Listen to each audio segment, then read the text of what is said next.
The morning began as it had for generations, with the lake breathing mist over the chinapas and the call of reed harps drifting across water.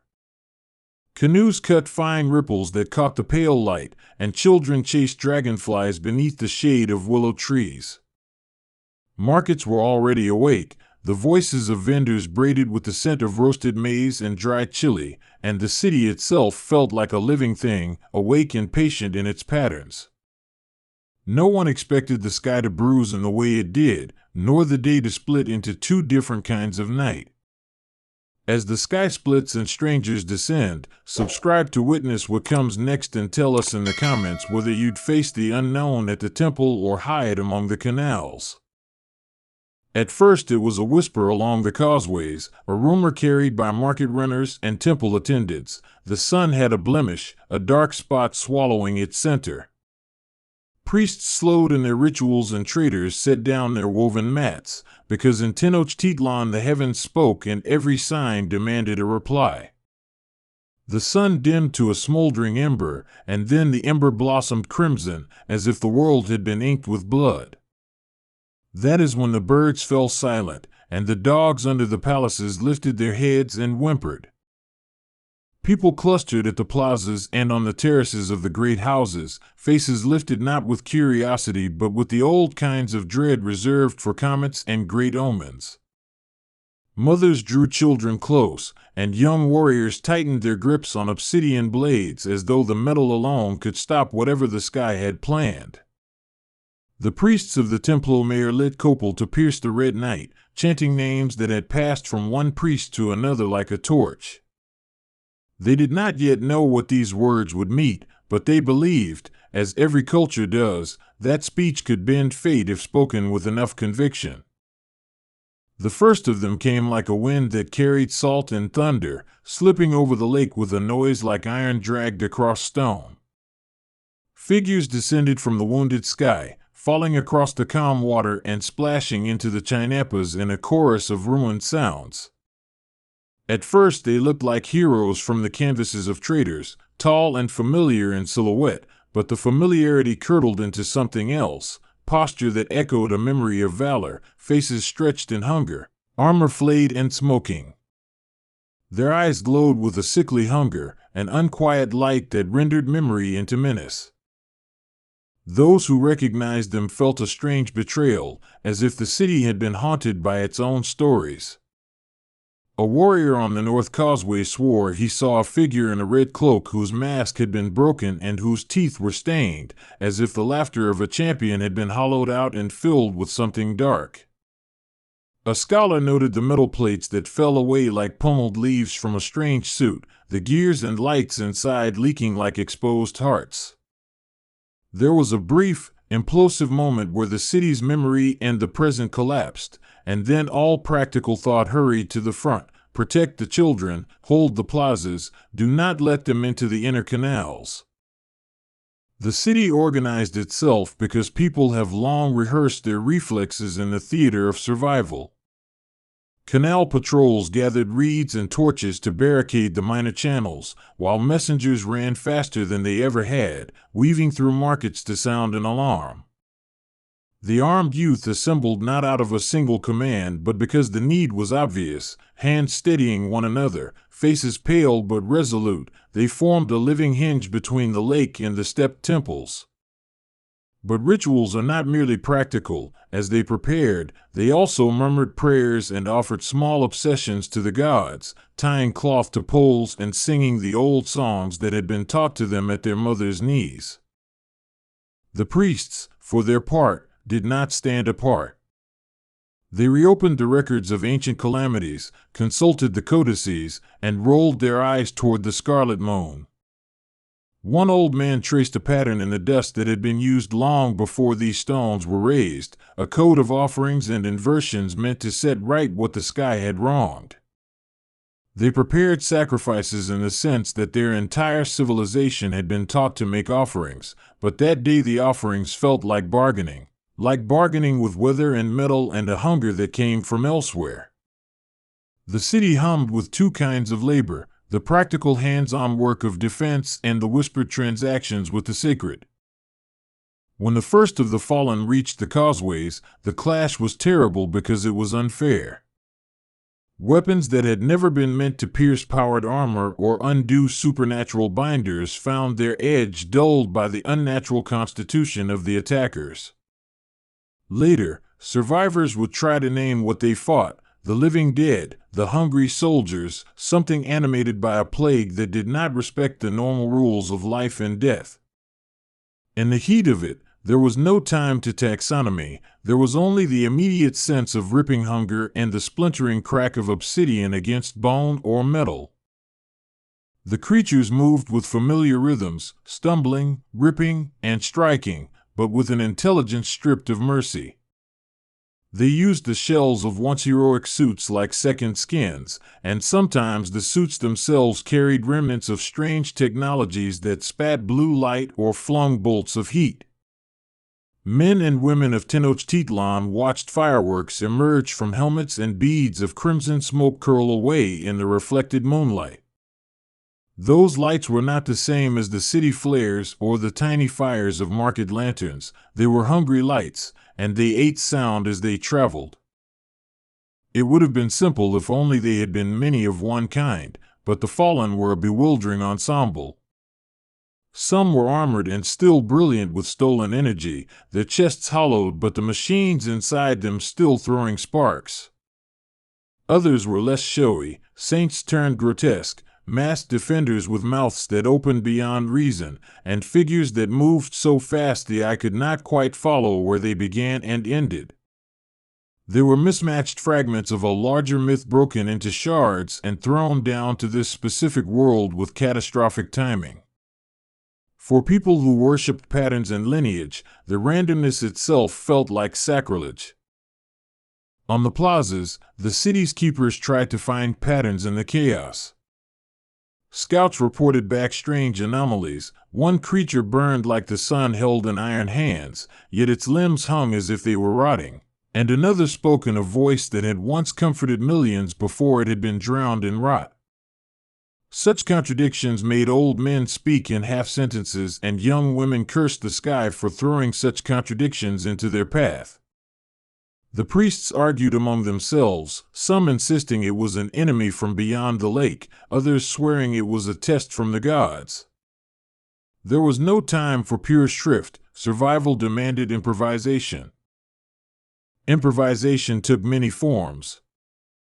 Some warriors wore thick layers of cloth soaked in lakeweed and smoke to disguise their scent from the creatures. Others mounted small contraptions of their own design, setting polished mirrors to reflect sunlight into the eyes of the attackers, blinding them for a breath. Ingenious fisherfolk lashed nets across narrow channels, dragging down the men who stepped into traps and letting the water hold them until they could be dealt with. Each small tactic was a conversation with death, a rapid series of trials where errors were paid for in flesh and grief.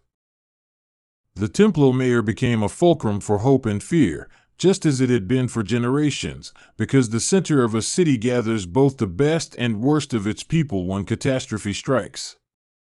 Priests lined the steps and chanted louder, sending up calls that seemed to lift the very air, while those who had no words at all climbed the terraces to hurl stones and throw spears.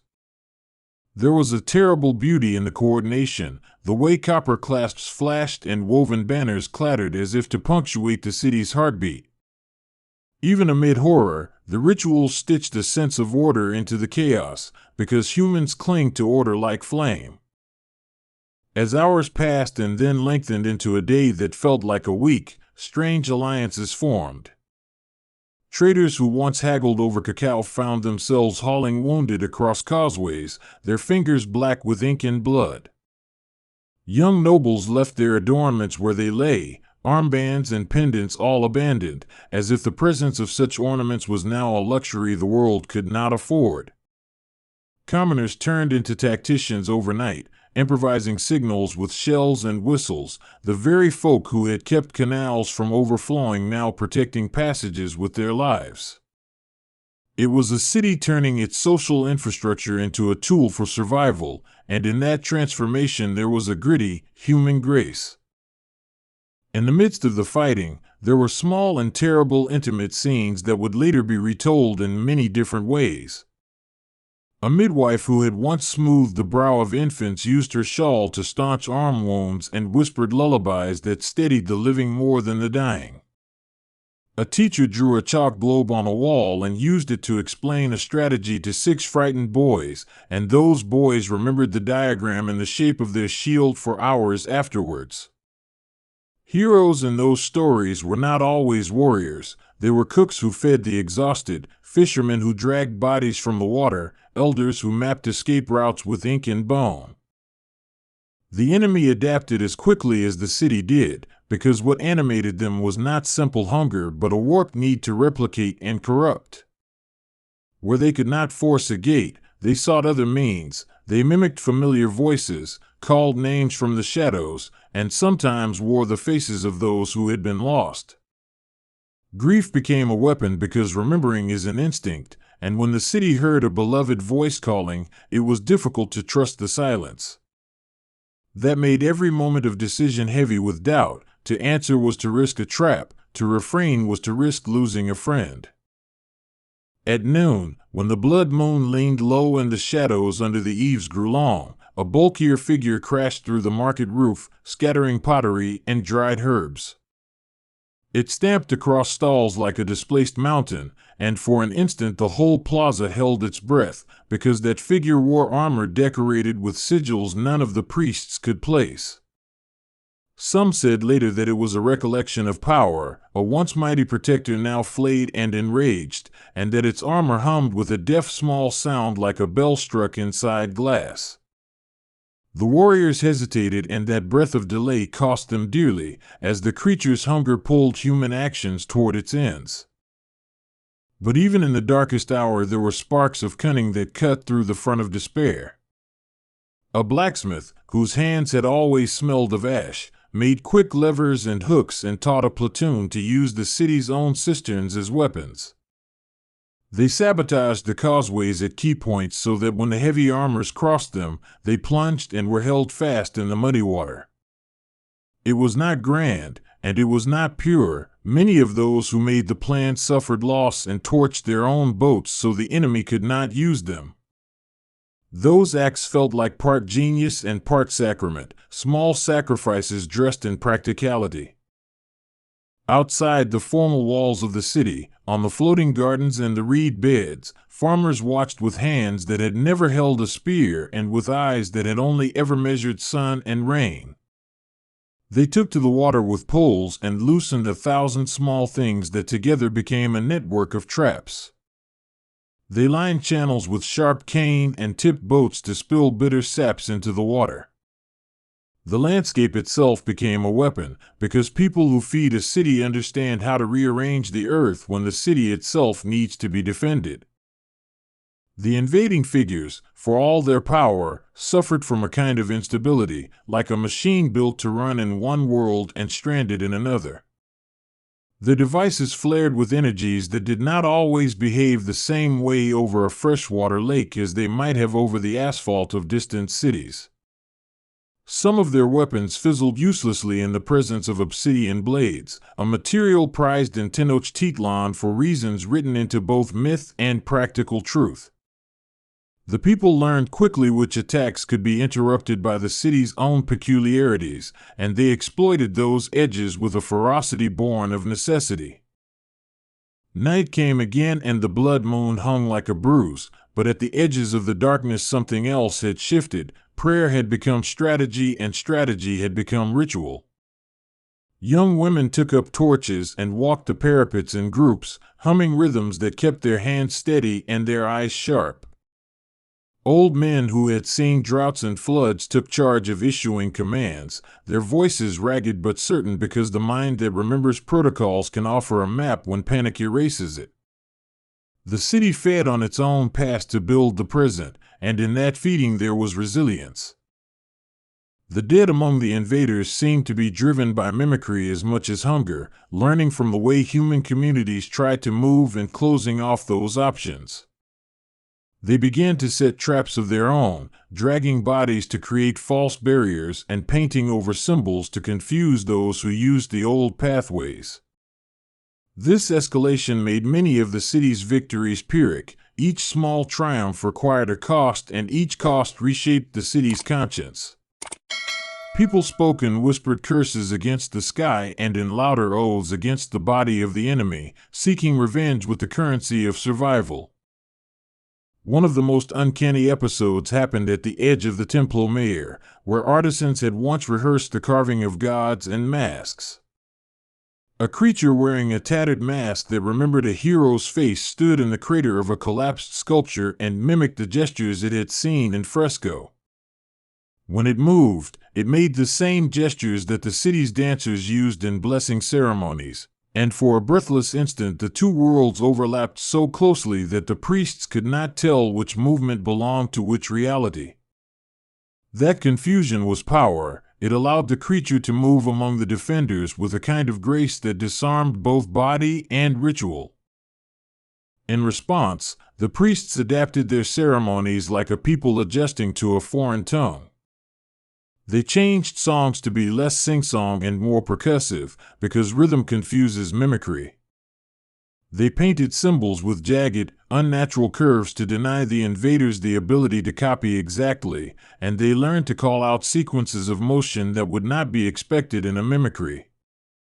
Ritual, which was once meant to bind the community to the sacred, became a weaponized language, an evolved form of telling friend from foe in a world where faces could be stolen. A turning point in the conflict came when a group of scholars stole into one of the ruined suits and managed to pry loose a fragment of its core. They did not understand its language, but they were skilled in making the unknown speak through observation and experiment. For days they studied the faint humming inside that metal, the slow pulse that reacted when certain metals were placed beside it. Their laboratory was a patch of courtyard under the cover of smoke, a place where geometry and ritual intertwined, and it became the seed of something dangerous and possibly decisive. They discovered that the suits could be short-circuited, not by brute force but by a patience that was native to the city's craftsmen. A piece of obsidian placed in a specific configuration could act like a wedge into an alien puzzle, making the humming falter. When they used water to expand and contract metal rings at key points, the devices slipped into small seizures and the creatures inside them became clumsy. None of these techniques destroyed the invaders, rather, they neutralized the most dangerous parts long enough for the living to act. It was a science born of desperation and humility, a marriage of ancient knowledge and newly acquired insight. Meanwhile, children became the city's most dangerous secret. They moved in ways adults did not, slipping beneath collapsed awnings and peeking round corners with a curiosity that had never yet been turned fully into fear. The children watched the creatures from the safety of hidden nooks and learned patterns like games, learning which common calls were traps and which were real.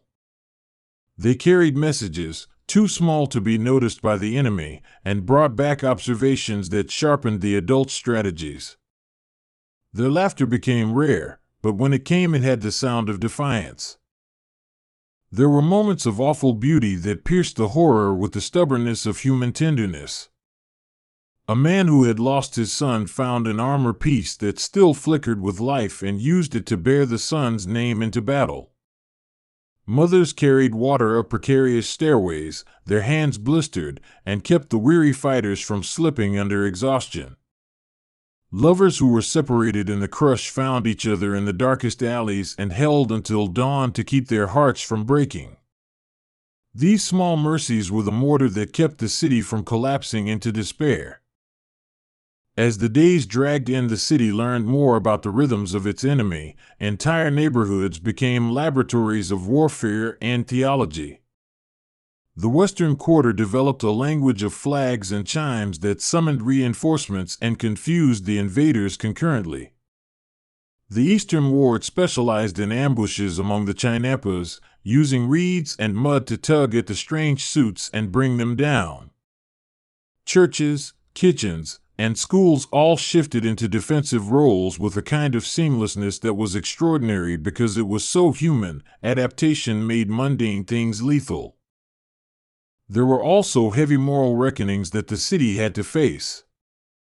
Not everyone could be saved, and the decision about who would stand and who would retreat became a series of sorrow-laden calculations. Elders sometimes chose to remain behind as regard so that the young could escape, and entire families made agreements about who would hold a bridge to buy time. Some of these choices turned into legends later, told with tears and anger and reverence, while others were consumed by the need to survive and were never spoken of again. Survival at that scale creates a new vocabulary of love and betrayal. In the background of all this human improvisation, the broader reality of the invaders' origin pressed like a question that would not stay silent. The priests and scholars debated whether these beings came from a place of technological smelting or from some other cosmic theater where flesh is cheap in stories or weapons. The idea that their arrival was a fracture in more than weather, an event that connected distant mythologies and modern urban legends, began to spread across the city like wildfire. People speculated and told gossip like prayers, trying to trap meaning in words because meaning made fear smaller. Some among them swore they recognized certain leaders among the fallen, names that had been spoken in distant lands and whispered in markets where traders exchanged rare tales. Those who once boasted of feats now walked with a limp and a jealous hunger, and their presence meant that the city was battling not just a mindless plague but a pantheon gone wrong. For a city that had dealt for centuries with gods who demanded vigilance and reciprocity, this was another layer that had to be integrated into an already exhausted worldview. These were not merely invaders, they were misremembered myths brought into violent, tangible form. Such recognition did strange things to the enemy's morale too. The creatures sometimes paused when they encountered altars or relics that echoed the rituals of other worlds, as if they were suddenly uncertain whether to desecrate or to worship. That hesitation gave the defenders microseconds of advantage innumerable times. It was as if the very human inventiveness of the city's rites, their capacity to create objects that hold meaning, could confuse entities born of a different mythology. Ritual and technology collided in ways that made the lines between the sacred and the strategic smudge and blend. Even as the city found partial answers, the invaders renewed their assaults with a relentless economy of cruelty. They learned to set fires in the lower thatch, to lure defenders into long, exhausting chases, and to use the city's compassion as leverage, staging grotesque tableaus to draw rescuers into traps. That persistent pressure created a pall of smoke that stung the eyes, and the sky seemed always half red from dusk to dawn. But the people of Tenochtitlan refused to become passive, knitting their losses into plans and their grief into actions. There were, heartbreakingly, those who did not survive to see the turning of tides. Weavers, priests, gardeners, children, names, and small businesses that had been part of the city's hum were erased in moments and later recalled in stanzas and murals. Their absence reshaped neighborhoods in permanent ways, leaving holes that the living could not fill. Yet their deeds sustained the rest. Every narrow victory was built on the bravery of those who fell. Memory became both a compass and a wound. In time, the city began to launch more ambitious operations that were part calculation and part spiritual experiment. They mounted a night crossing that used the moon's own reflection to confuse the invaders' sight, and a team moved in with hooked poles and weighted nets to pull the heavier figures into the lake. Others carried small crucibles of copal and unfamiliar salts to disrupt the humming cores within the suits that refused to be still. Once again, this was neither solely warfare nor solely ritual. It occupied that strange boundary where human culture improvises physics with faith. One daring move involved drawing the invaders into the great ball court where the city's games were played, because games, the leaders thought, contained the ability to channel aggression into codes and rhythms. They used the ancient court to trap and isolate, using the raised walls and narrow exits like a predator. When the creatures poured into the place, they moved as if animated by an old competitive script, and the city countered with motions rehearsed for generations. The battle in that sunken court was terrible and tragic, and ultimately a masterclass in turning cultural form into fighting form. Gradually, the momentum shifted. It was not a clean or immediate victory, but the scale began to tip because the living had learned the rules of this new game faster. The invaders found themselves baited into traps where their suits, when overloaded, would erupt in spouts of energy that knocked other invaders off balance. The city's improvised tactics, honed through cycles of grief and apprenticeship, began to wear the enemy down. People who had never fired a surprised arrow or moved beyond the boundaries of their daily tasks became experienced defenders by sheer repetition and necessity. Yet the cost was enormous, and the city could not simply cheer victory without feeling the cost of its losses. Streets that had echoed with commerce were layered with stories of bravery and sorrow, and families who had once been neighbors no longer shared morning bread together. The great market reopened in a different shape, as if the city's appetite had more edges now, having tasted something raw and bitter. But even amid mourning, there was a sense that shape and rhythm returned, because humans are stubbornly oriented toward rebuilding. For all their technical advantages, the invaders failed to understand one essential thing about Tenochtitlan. Its people had a kind of cohesion and a capacity for improvisation that is forged in millennia of living with tides, with crops, and with gods that demand attention. The city's social networks, woven from kinship and duty, permitted a faster transmission of tactics and care than any external foe could anticipate. Where machines expected a homogeneous pattern to disrupt, they found instead a deliberate heterogeneity that adapted and learned. That social resource turned out to be a decisive factor.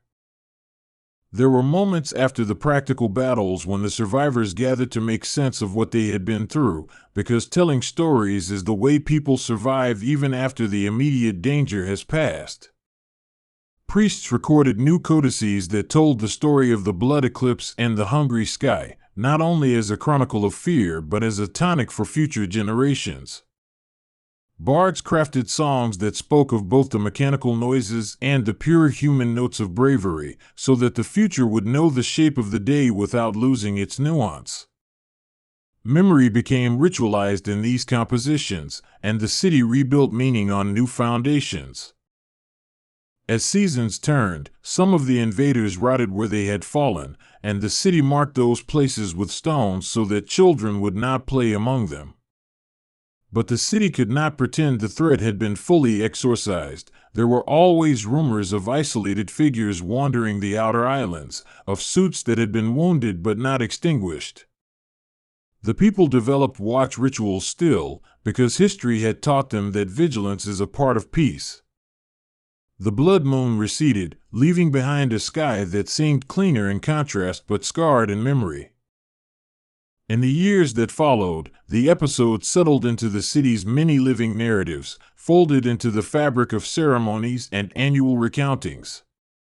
There were feasts dedicated to those who had fallen, and new hymns that mixed the old gods with the names of strange, far-off champions turned monstrous and then redeemed by story. The city's artisans took to carving angular motifs inspired by the suit's peculiar geometry, turning a sign of horror into an aesthetic that would remind future generations to be both wary and wise. History refused to be single-voiced, it had to be many-voiced to survive. Children grew up with a peculiar set of lessons that mixed the practical with the symbolic: how to tie a rope and how to sing a warding chant, how to read the wind and how to mend a torn net. Those skills were passed down along kinship lines and through public training in the plazas. The old men who had once taught about rains and rivers now taught about machine hums and mirrored strategies, mixing cosmology and engineering in their words. The city changed because it had been changed, and it adapted this change as if it were another one of the cycles it had always known. In distant ports and across trading waterways, rumors of the bloody eclipse traveled like seeds carried on migrating birds. Merchants told toned-down versions to interested buyers, while sailors whispered wilder tales in taverns to drum up interest. Some traders profited, bringing in strange devices and experts, while others fled from the perception of danger. Whatever the effect, the story of the day when the sky opened up and the invaders fell into Tenochtitlan echoed beyond the lakes, altering the perceptions of other cities and cultures about the providence of their own skies. Generations later, historians and storytellers argued about what to call that chapter. Some called it the blood eclipse, others insisted on different phrases in different tongues. The title stuck in popular speech because it captured both the literal redness in the sky and the moral staining of a world suddenly forced to choose. People debated whether it had been a single cataclysm or a series of connected events, whether the invaders had been a product of hubris or accident. Those debates were less about truth and more about how communities process trauma and assign meaning. In time, the myths born from the event took on living qualities of their own, reshaping how the city acted in later crises. The rituals that were improvised during the invasion became formalized into seasonal practices, and those seasonal practices informed later defensive strategies for purely terrestrial threats. The city's narrative had been expanded by that single rupture in the sky, and expansion changes everything. It means new architectures of thought and new ways for people to be vigilant and generous at once. That is the strange alchemy of catastrophe. Destruction lays the groundwork for new forms of resilience. Years after the blood moon faded, when the markets had resewn their patterns and the canals had been cleaned, a child asked a survivor what she had learned from that time. The woman, whose hands had once been calloused by toil and later lightened by storytelling, said simply that the world would always be partial and that partiality demands compassion. She explained that people had been forced to make choices that were terrible and beautiful at the same time, and that the only proper response was to remember both. In that single affirmation was folded the city itself, a place stitched together from losses, experiments, songs, and continuing labor. Even now, when scholars comb through codices and measure the width of old scars in stone, the question lingers of what else might descend from the sky in other ages. The blood eclipse remains a warning and a legend, a story that can be read as a disaster or a miracle, depending on who is speaking and when. For the people of Tenochtitlan, it became a lesson about the fragility of normalcy and the power of collective invention. A note that the world is not only made of what we expect, but also of the improbable and the terrifying. And like all good stories told at night, it closes with the quiet that follows storms, the kind of hush where futures both wary and hopeful are born. When the first of them came into view above the lake, the people of Tenochtitlan thought the gods had returned with a vengeance. At dawn the causeways shimmered with mist, and the earthen platforms held their breath as something unnatural blotted the horizon. They called it a shadow because it moved like a cloth dragged across the face of the sun, but what fell with it was the smell of iron and old smoke. The market fires, usually gentle and domestic, flared and guttered as the city began to reckon with an invader that was not merely foreign but impossible. By the time the battlements saw the first fallen hero, the air tasted of copper and dust. The figure lay sprawled on the stone, a cloak twisted like a broken wing, and even from a distance there was a jammed, ridiculous look to the face that had once been familiar, one that held a comic stripe of heroism in a world that would never again find that stripe funny. Someone who had known him swore under his breath in a language older than the empire, a single word that felt like prayer and curse entangled. No one moved at first. The silence was not peace, but a held breath waiting to be broken. The undead came as rumors first, carried on the wind and within the breath of traders who moved between islands and mainland. Tales of glass men who could not die and of bright costumed shadows that gnawed like dogs ran like fire through the causeways. But rumor steadied into fact when a patrol returned with a hand that belonged to what had been a protector, fingers empty of warmth and eyes full of hunger. The hand had been set down on the temple steps like an offering, and the watchers realized then that this was an invasion that did not bother with diplomacy. The people of Tenochtitlan had faced drought and floods, priests who sang until their throats bled, and conquerors in heavy metal, and their hearts were trained to beat even when the world seemed to tilt. They were not the sort to scatter at the first crack of doom, but nothing in legend had prepared them to face what wore the colors of distant heroes now turned hollow. A soldier tightened a feathered helm and wondered how to slay someone who had already been dead to mercy. The city's children watched with the strange trust that children have for endings they cannot explain. At first the defenders tried to contain, to wall, and to reason with a mind that no longer answered to reason. They tried methods that had sustained them through centuries: negotiation with captains, offerings to quell spirits, traps laid with the cunning of the canals. A squad of young volunteer warriors lured one of the undead into a reed swamp with the hope that hungry mud could slow clever feet. They discovered quickly that these invaders had little need for breath and less for fear. The marsh barely marked them as loss or hindrance. In the plazas, markets that had once overflowed with bright textiles and the music of flutes became cathedrals of noise and panic. A merchant who had traded in cacao beans clutched his apron full of coins as if currency were still of use against hunger. When the undead swarmed the stalls, they moved with a directionless hunger that swallowed color and sound into the same dull hunger. Mothers smothered their children with shawls and prayed to gods they had not named since before the city was raised on stilts. They called the first one a marvel because he'd been grand once, towering and impossible to kill, but now his grandeur had corroded into a putrid appetite. He walked like a collapsed mountain, and in his wake banners that had flown proud were dragged and ripped. Soldiers who had admired him in other times found their admiration curdled into a cold, hot hatred that tasted like ash. There was a cruelty in seeing what had been an emblem of virtue reduced to a vehicle of consumption. The priests spoke in the long halls beneath the Great Pyramid, their timbers low and rumbling like distant thunder. They burned copal until the smoke filled the rooms and carved prayers into palm and bone with hands that trembled just enough to be forgiven by custom. They consulted codices whose pages smudged at the edges, stories of suns and shadows that were as much prophecy as memory.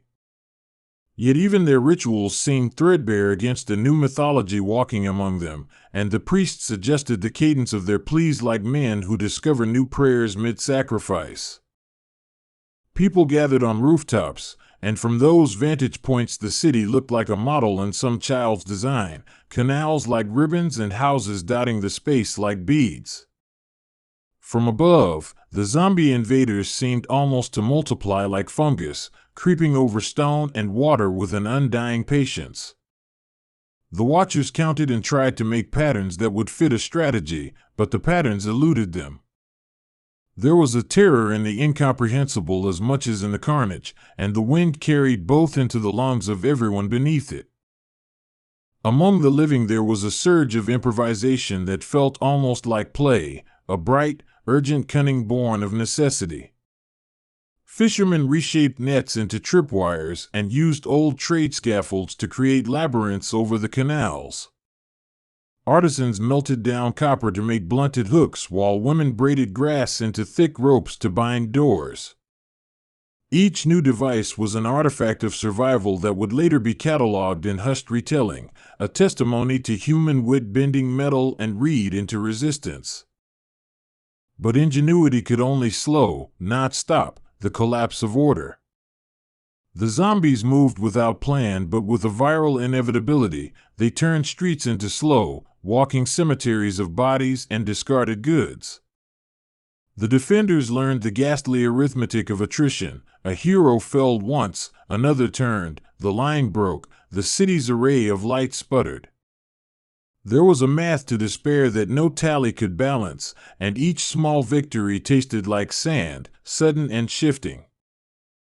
At the center of the city, the Great Pyramid stood as both sanctum and signal, its flights of stone lined with ancient glyphs.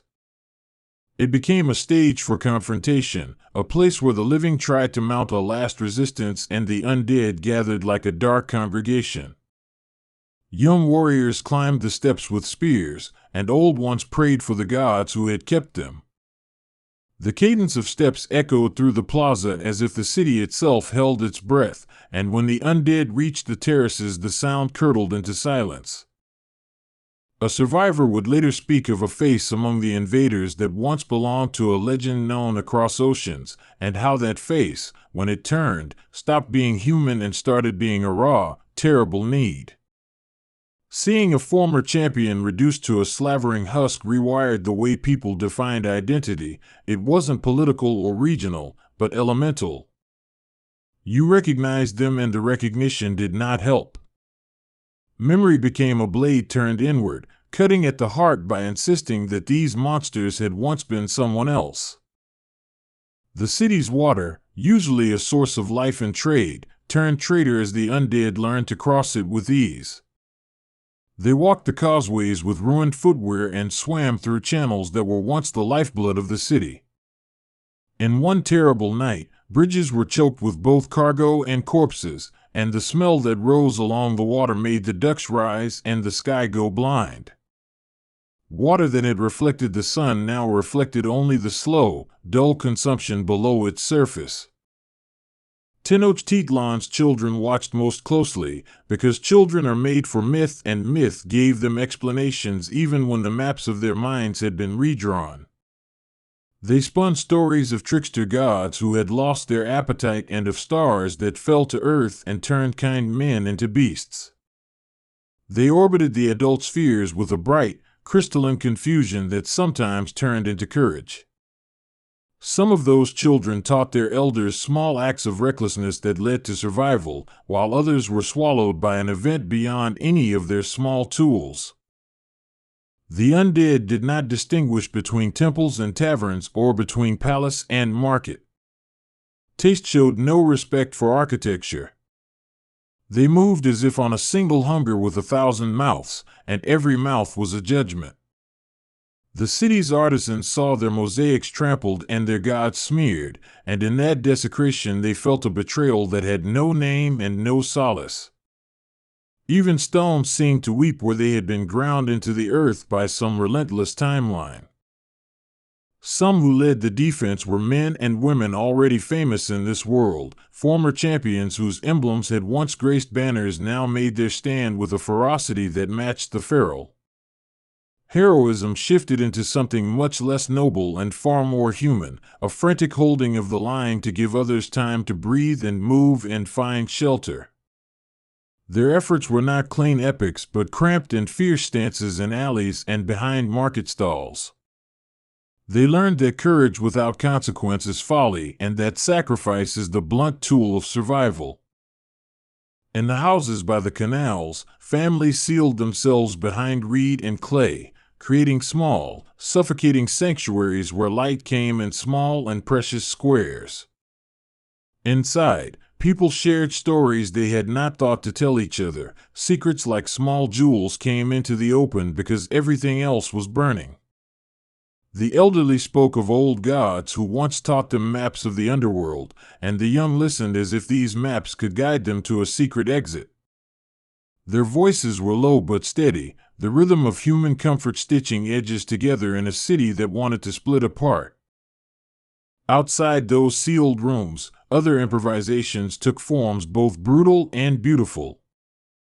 A retired blacksmith forged masks of hammered bronze not to show identity but to shield the last tender features of the living. A midwife fashioned birthing tools from scavenged silver as if life must continue even when the world said otherwise. There were moments of small, incandescent grace, a child smuggling a loaf of bread to an old neighbor, lovers sharing a single scrap of blanket while the city fell, a dog refusing to leave its master's side. Such acts did not turn the tide, but they preserved the shape of humanity in a place that threatened to lose its contours. Even here, people found ways to be human. Subscribe to Walk with Them and let us know in the comments whether you see yourself more in the acts of making or in the acts of giving. There were betrayals as well, the cold bargains that hunger breeds. Gangs rose in shadow to trade in people like livestock, offering marketplaces to the undead for survival. These were slights disguised as strategy, deals struck while the city bled, and they left scars deeper than any blade. In alleys, men bartered with names and faces for a chance to keep their own, and their bargains later lay heavy on the souls of those who survived them. The undead themselves were not a monolith of mind and method, they had grotesque hierarchies and grotesque needs. Some staggered alone, dragging spoils, while others followed a terrible ritual without ceremony, moving in clusters that mimicked the formations of soldiers as if to mock the very tactics once used against evil. This mimicry was not strategic so much as echoic, a lonely, fractured attempt at the order the world had itself worn. It turned the battlefield into a theater of ghosts, where choreography mattered only to the dead. As the siege wore on, the city's very methods of meaning were recast. What once had been status symbol, jewels, status feathers, bright dyes, became burdens to be burned or traded. Feathers set alight fluttered like small, incandescent suns before being snuffed. People learned quickly which ornaments slowed them and which made them faster in the stare of survival. The transition was ugly, ceremony gave way to utility, and the old pride dissolved into practicality. Stories began to cross the water about distant lands where similar plagues of the former mighty had walked, and with those stories came the bitter comfort that Tenochtitlan was not alone. Sailors who had skirted the coasts told of glass palaces and iron giants in ruins, of heroes standing and then turning, of entire nations collapsing into the same nightmare. The knowledge softened the sharp edge of exceptionalism and replaced it with the cold fact of a global horror. In that shared ruin there was a strange, ugly solidarity, if only for the realization that fate was no respecter of titles.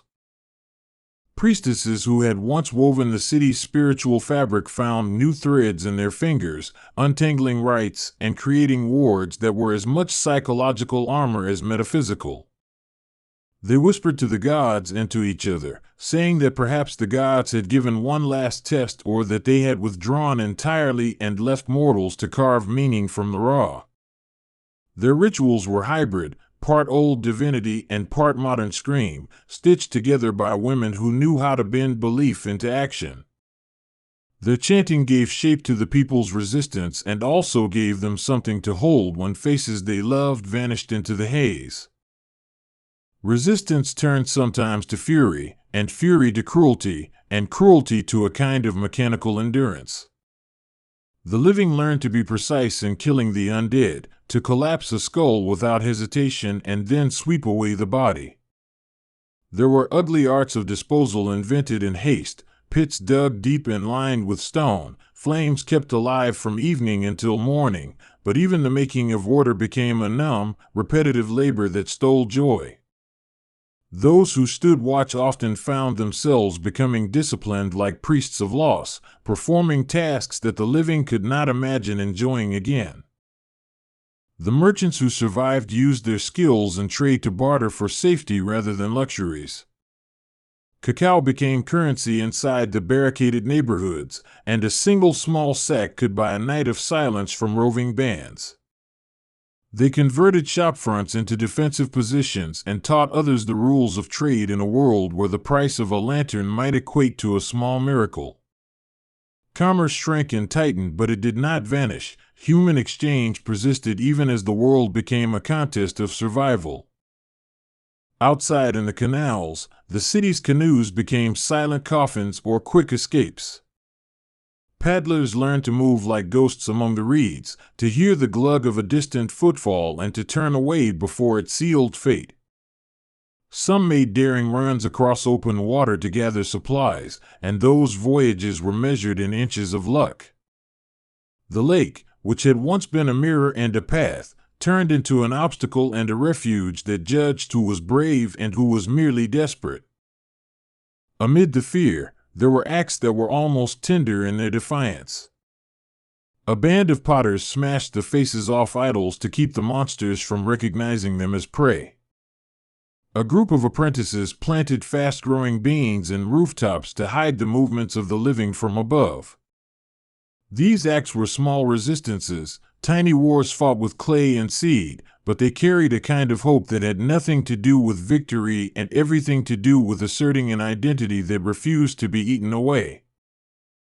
In the twilight, when the city glowed with charred fires and the sky tasted like soot, people clustered under what light remained and shared the simplest stories. These stories were not epics but small, domestic tales of laughter and shame and love that once had no need of being saved. In telling them, the living carved a corridor of memory through the collapse, a place where the past remained inhabited and therefore resistant to the tide. Listeners held onto such stories as if they were maps leading not out of danger but into a place that could be remembered without shame. Sometimes warriors returned carrying what they called trophies, but trophies rarely brought relief. A cape dragged underfoot, a shattered mast clutched in blood, served as a grim ledger of cost, an accounting that never balanced. People gathered around those remnants and flinched, and then in an awkward ritual of mourning they would tell the stories of the dead as if each life could be reclaimed by memory. The practice was less about closure than about insisting that loss be named, and naming was its own form of resistance. At night, the city's silhouette became an obscene gallery, the shapes of the dead and the living crossing and recrossing with equal frequency. The skyline, once proud and symmetrical, broke into jagged teeth of devastation and desperate architecture. Fires made the clouds look like fleeing things, and the stars seemed to lean away as if in dismay. The soundscape was a chorus of cracked voices and the scrape of bodies against stone, interrupted occasionally by the thin, clear singing of someone refusing silence. Foreigners who had come through other apocalypses carried hardened knowledge, how to lay a trap, how to move quietly, how to ration hope into something manageable. They became half-relatives to the city's defenders, offering strategies that were at once practical and brutal. They taught how to aim for the brainstem and how to trust a silence that might be a lie. Those lessons saved lives, but also stole some of the city's innocence, turning fearless bravado into tight, efficient survivalism. Among the ruins there remained a stubborn civic pride that looked squandered but was not extinguished. People still swept their thresholds as if order might return, and some neighborhoods maintained their weekly markets in quiet, almost ritual, amusement. They sold root vegetables and candles, and the buses of the city moved like a pulse in a dying organism. This insistence on normalcy was not denial but a determined refusal to let calamity define the totality of their lives. The dead continued to march in their carnivorous procession, but the living adapted their tactics slowly into a new form of warfare that was less about beating back and more about living around the enemy. They used decoys and mirrors, plunged traps into the canals funded by trade guilds, and set up a chain of communication with drums and reflective surfaces. The undead could not be reasoned with, but they could be guided into corridors where their numbers mattered less than ingenuity. The city learned to be a network of small sanctuaries rather than a single fortress. There were those who advocated leaving, rafts made, plans plotted, but departure was not simple. The lake was vast and the shores unknown, and to leave was to convert the hope of survival into a gamble that might be kinder than staying. Some left under moonlight with only a sack and an infant, and those departures were elegies carried in the quiet that followed the oars. The ones who remained watched them go, a mixture of relief and envy making the nights longer. Artists who had once painted palace walls now scratched their work into hides and bones, crafting memoirs of the city with charcoal and hurried pigment. They painted the faces of lost friends onto any surface that would hold them, insisting on a permanence that the world seemed intent on denying. In these images there was a strange beauty. The same hands that sculpted gods now carved tiny, defiant portraits of neighbors and thieves and lovers. The art was a refusal to forget and therefore became a battlement of a different kind. Some of the living, mounting like a tide of private grief, began to set small shrines in the corners of their houses, candles, fruit, a scrap of cloth, places where they could talk to those who were gone without fear of interruption. These shrines were modest, but they were frequent, and they multiplied until the city seemed dotted with a dense constellation of private altars. Each one was a promise that not everything could be consumed, that some pieces of lives would remain separate and inviolate. In the dark, people would go to these places and say their names aloud as if naming could keep the dead as memory rather than prey. Children kept playing in their own ways, inventing games that were gatekeepers to sanity, pretending that the undead were merely shadows to be outwitted rather than eaten by.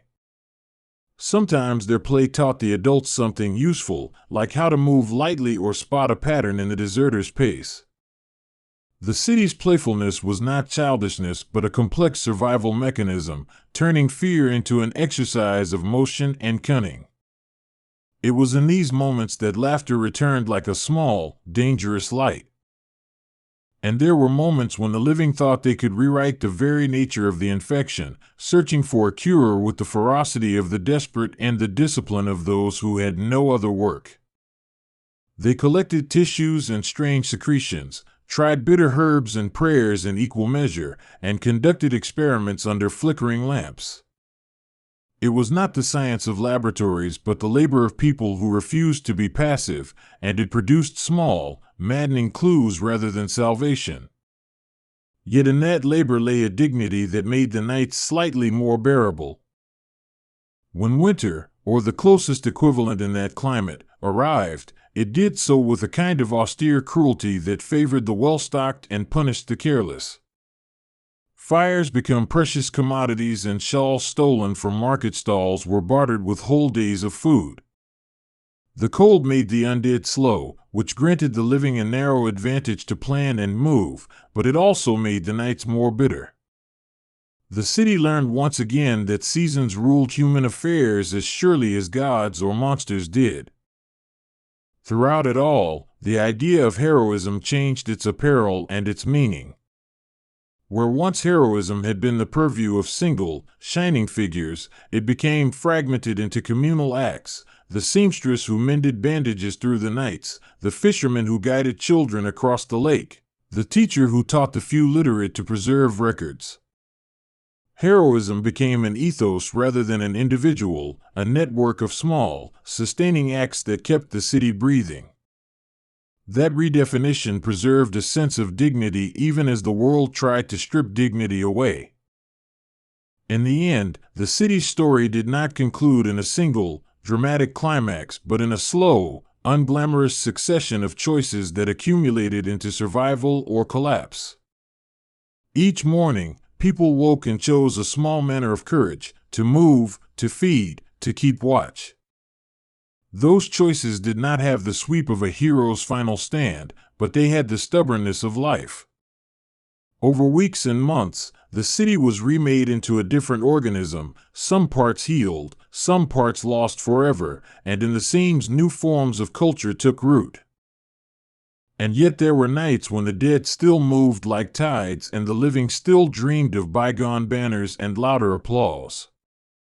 There were names that could not be spoken without tears, faces that remained burned into the memory like an afterimage. Even after strategies hardened and survival became second nature, grief did not fade, it simply changed shape. People learned to carry their grief like a tool, sometimes a blade, sometimes a bomb, but always a presence that informed every decision. Years later, The chronicles that existed in fragments would tell of the time the Marvel zombies came to Tenochtitlan as both a cautionary epic and an odyssey of endurance. The codices would be awkwardly revised, songs would be adapted, and new rituals would incorporate the memory of those lost in a way that felt both necessary and heavy. The city that emerged was neither the city that had been nor a mere ruin. It was a palimpsest, written and rewritten by survival and sorrow. Those who listened to the tales learned not just of monsters but of human tenacity. In the new order, some turned outward, rebuilding trade with distant shores with a watchful eye and a quieter hope. Others turned inward and cultivated neighborhoods into sanctuaries that honored the dead and protected the living. Neither path was easy, and neither was purely moral. Both contained compromises and quiet acts of bravery. Over time, new generations would learn of the old world as if reading an epic in which gods had failed and ordinary people had stitched the pieces together by sheer insistence. As the story passed into legend, there were debates about what to preserve and what to forget. Some argued to keep the memory of the heroes who had fallen at any cost, insisting that their names be carved into stone. Others argued for a different remembrance, one that honored the countless nameless acts that had sustained the community. The city's memory became democratic in its grief, pregnant with debates that stretched into the cool evenings when the lake reflected 100 small lights. Memory itself, like the city, became a community project, demanding constant tending. And if you listen now, the songs that survive from Tenochtitlan's long ordeal are not hymns to invincibility but to stubbornness and tenderness. They are lullabies for weary children and odes for tired nurses, and they teach future generations how to move in a world where monsters can wear the faces of saviors. They do not promise freedom from the dark, only a way to bend the darkness into a path that allows you to keep walking. That is the final lesson carved into the city's stones, that even against impossible odds, people find ways to persist. The city of Tenochtitlan rose from the lake like a dream of stone and sky, its causeways and canals threading the water like veins. Morning smoke from copal burned thin ribbons toward the pale light, and the priests moved in careful steps, their sandals whispering on the wide plaza. People gathered along the chinampas, fishermen casting nets that trembled with the weight of a world that felt, for a moment, balanced on an edge of breath. Under the temple towers the air thrummed with expectation, as if the very stones remembered battles and vows and were poised to speak again. When the first ripple of the darkness came, it did not howl or thunder, it slid across the lagoon like ink. The water stilled and the birds fell silent, and there was a coldness that tasted of iron and old rain. Then the dead walked, but not merely people who had been buried and returned. These were twisted echoes, faces mapped with the memory of life but hollowed by a single, relentless hunger. They came from a wound that had opened in the fabric of worlds, an infection from elsewhere that devoured bodies and left only appetite in their place. Huitzilopochtli woke to the scent of ash and a chorus of broken sounds, his wakefulness like a blade that cut the horizon. He rose from the blood-smeared altars in a manner that felt inevitable and ancient, hummingbird feathers sparking as if they carried the sun. He was both boy warrior and cosmic sun, a god whose very breathing set mountains to remembering their names. In the first moments of his attention, the city became a single organism and its alarm spread through him like a fever he had sworn to hold at bay. The warriors of the city drew up at the temple, their obsidian blades flashing with a light that was not the sun's but the light of human resolve. They formed ranks beneath banners stitched with eagle and serpent, faces painted in colors that took meaning from stories told beneath the eyes of children. Huitzilopochtli stepped among them, and every heartbeat in that place matched a drum struck in the unseen space where sky met stone. He spoke without voice at first, a command given to the marrow, and the warriors answered with a silence heavy as armor. The first clash was along the causeway, where the undead pressed like tide against the living. They were impossible to count, an ocean of limbs and mouths and cracked armor. They wore torn fragments of things from other ages and other worlds, costumes and crests that made no sense under the eternal blue. The sound of them was neither human lament nor animal cry, but a new language shaped by hunger. Huitzilopochtli hovered at the edge of battle, his presence a flare that sliced the dark and set the closest attackers ablaze with a sunlight that wanted its own due. He fought not as a man fights, measuring blow by blow, but as a sun does when it breaks the night's long back.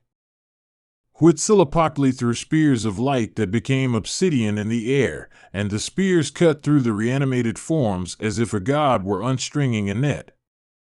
When those creatures fell, they did not simply stop. Their infection turned into whispers, seeds of decay that clung to the living with sticky fingers, seeking purchase.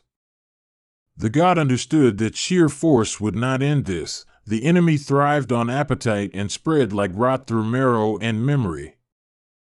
Back in the city, priests moved to the altars with sacred blood and offerings, hands steady though their faces told stories of fear.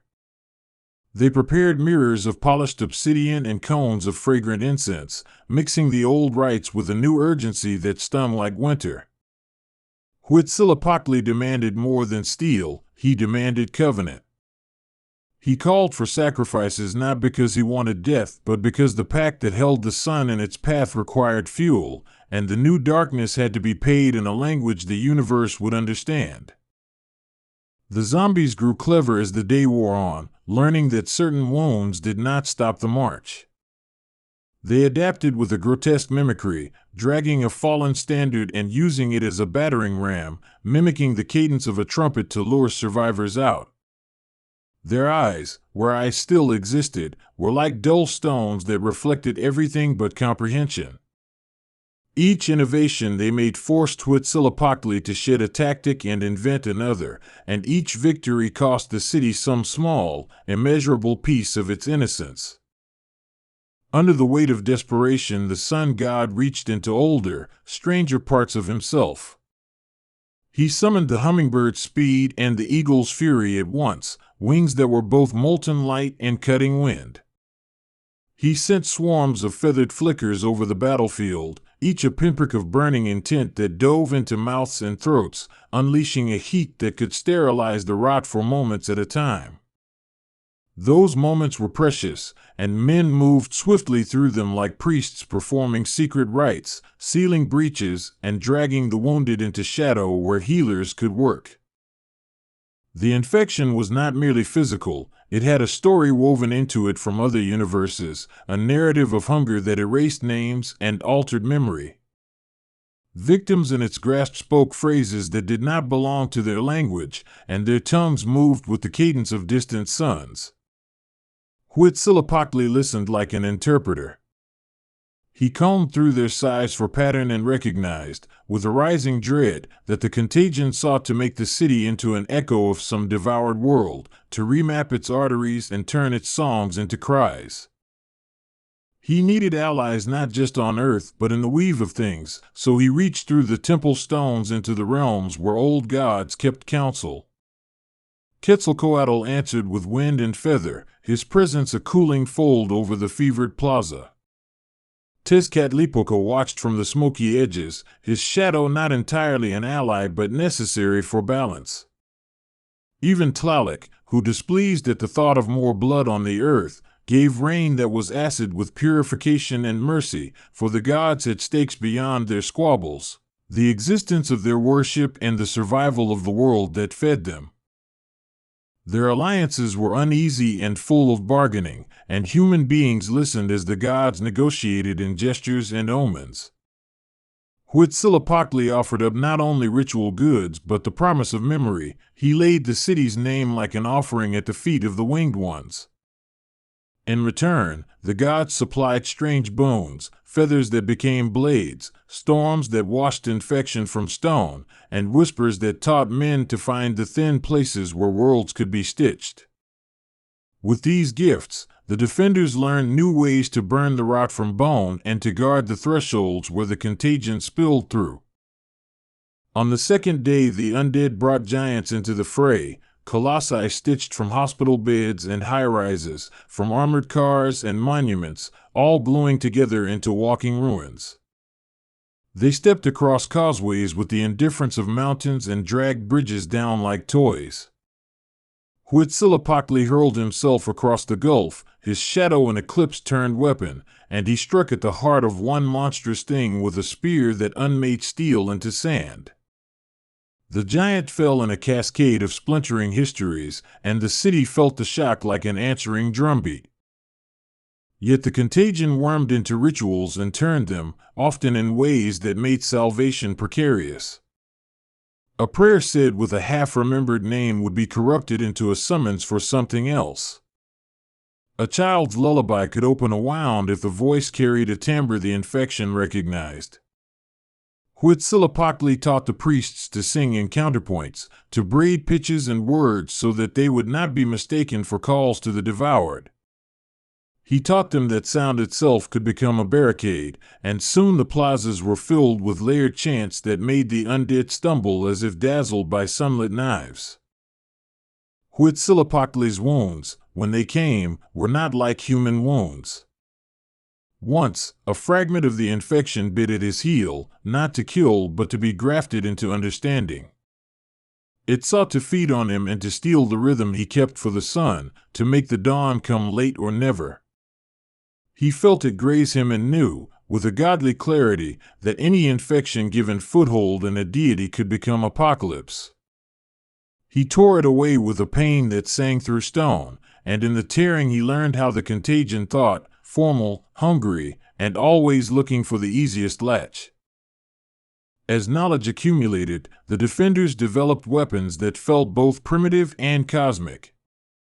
They braided ribbons of obsidian with meteor iron, sharpening edges with prayers until the blades shone like night that had learned to bite. They made nets of woven light, using polished mirrors and burned feathers, and entangled whole groups of the dead so that the flames could do their work without the infection leaping to the living. The more they learned, the more they saw that the war required both faith and craft, faith to command the sky, craft to keep the body whole between dawns. A peculiar horror came in the form of mimicry among the city's own. Neighbors who had been taken returned, sometimes with names on their lips, and some of their faces were barely different until the moment they lunged. The city began to distrust its shadows and even its reflections, and mothers watched their doorways like guardians tending to fragile lamps. Huitzilopochtli taught the people to make tests, gestures and songs that only those true to themselves could pass. These tests were small, sometimes childlike, and their very simplicity became strength. The undead could parody a soldier but could not remember the cadence of a child's joke or the secret rhythm of a mother's lullaby. In the quiet hours between battles, when the stars hung like quiet witnesses, stories circulated about the contagion's origin. Some said it was a poison from the north wind, a curse from a conquered realm. Others thought it a piece of a devouring god who ate suns, a monstrous thing that had torn a hole through reality to taste a new world. Huitzilopochtli, who had no time for gossip but much for truth, kept searching for the first fissure, for the place where night had stepped over its line. His search led him beyond the city into the lake's mirror, where reflections lay and where the world sometimes thinned. There he found threads of other places tangled with Tenochtitlan's own, strands of metropolitan night and alien light, residues of universes that had bled into one another. The contagion had not come alone. It rode on a cargo of otherness, icons, tools, and little habits of thought that seeded itself in human minds. Huitzilopochtli gathered those threads, feeling them with fingers that were as much wind as flesh, and he wove them into a snare to trap the origin. The origin of the spread turned out to be a small thing, not a roiling god nor a huge machine, but a shard of concept, a kernel of desire that had leapt like a virus into the pattern of the world. It was hungry for consumption and descent, and it used replication as its engine. Huitzilopochtli faced it like a smith faces a single flawed grain in a bar of metal. He hammered and folded until the grain broke and the hidden fault lines were revealed. Once the kernel was exposed, it could be countered with counterconcepts, rituals that substituted nourishment with memory, that fed the infection stories of stars rather than of flesh. The counterconcepts were not easy to hold. They required constant repetition and the willingness to teach young and old new ways to pray and to weave. People chanted histories instead of names of the dead. They offered the narrative of sunlit gardens and not the particulars of meals. These alterations would repent the contagion's hunger by coaxing it into craving the abstract instead of bodies. In some corners it worked like balm, in others it was like telling an addict to prefer sunlight while the addiction still had hands that could immediately pull one back. Sometimes the undead moved like weather, a slow, relentless front with none of the tactical brilliance of the living but all the patience of the grave. Entire neighborhoods would be absorbed, and then, days later, you'd find a pocket of survivors beneath collapsed roofs, their voices hoarse with prayer and their skin peeled to new toughness. Huitzilopochtli and the gods visited them, and their presence was less about single-directional power and more about building a network of sanctuaries. Each sanctuary taught the next a little of how to live as if the sun might not rise on schedule but would be persuaded to return by so many small insistences. As months folded into seasons, the city learned to live in two tempos, the frantic tempo of the day, measured in skirmishes and foraging sorties, and the slow, patient tempo of ritual, wherein a single psalm could be reworked for hours until it had the precise pitch to repel a mimic. People learned to lay out offerings that were not made of flesh but of memory, bread baked with a story kneaded into it, jars of water labeled with truth, garments embroidered with the names of those who had been taken and transformed into pilgrim stitches against the infection. These offerings were odd at first but became familiar. They tasted like hope and made a difference in ways that even Huitzilopochtli could not entirely calculate. In time, the undead themselves changed. Their hunger, once blunt and universal, began to fracture. Some of them were still driven by an urge to consume and shred, but others paused when faced with a human song or a bowl of story bread placed deliberately at their feet. Those that paused sometimes staggered into lucidity for a few breaths and then succumbed again. Others seemed to die to the hunger and simply lie still, eyes softening as if lulled by children's voices. These moments of pause were both mercy and cruelty, offering brief glimpses of reclamation that were rarely lasting. Huitzilopochtli found that the greatest victories were not always in battles of blade but in the reclamation of sound and color. The city painted its markets with bright dyes and played instruments tuned to frequencies the contagion misread as burning. Children learned to whistle patterns that would set undead heads turning and make them trip over their own feet. This cultural repertory became an arsenal less brutal than steel but more durable against a contagion born of pattern recognition and imitation. The gods themselves paid a price, for the struggle drained offerings and required attention that could have been turned to other matters. Huitzilopochtli, whose nature was both sun and appetite for devotion, felt his power ebb and flow with each temple's dwindling ceremonies. Quetzalcoatl's winds thinned as his worshippers grew fewer in body and tired in spirit. The pantheon had to evolve, to extend grace in smaller measures so there would be enough for all. Gods are sustained by story and need, and the world they inhabit is nourished by the attention of those who remember to look up. There were betrayals and acts of fierce loyalty that shaped days like storms shape coastlines. A general of the city, worn thin with grief, handed a critical crossway over to undead in order to save a school of children hidden beneath an Neolithic quarry. His choice shattered him into cold ash for a time, but the children grew up to be the ones who remembered the lullabies that later pacified a dozen breaches. Another figure, a priestess who had once been lover to a man turned into an imitation of himself, refused to kill him.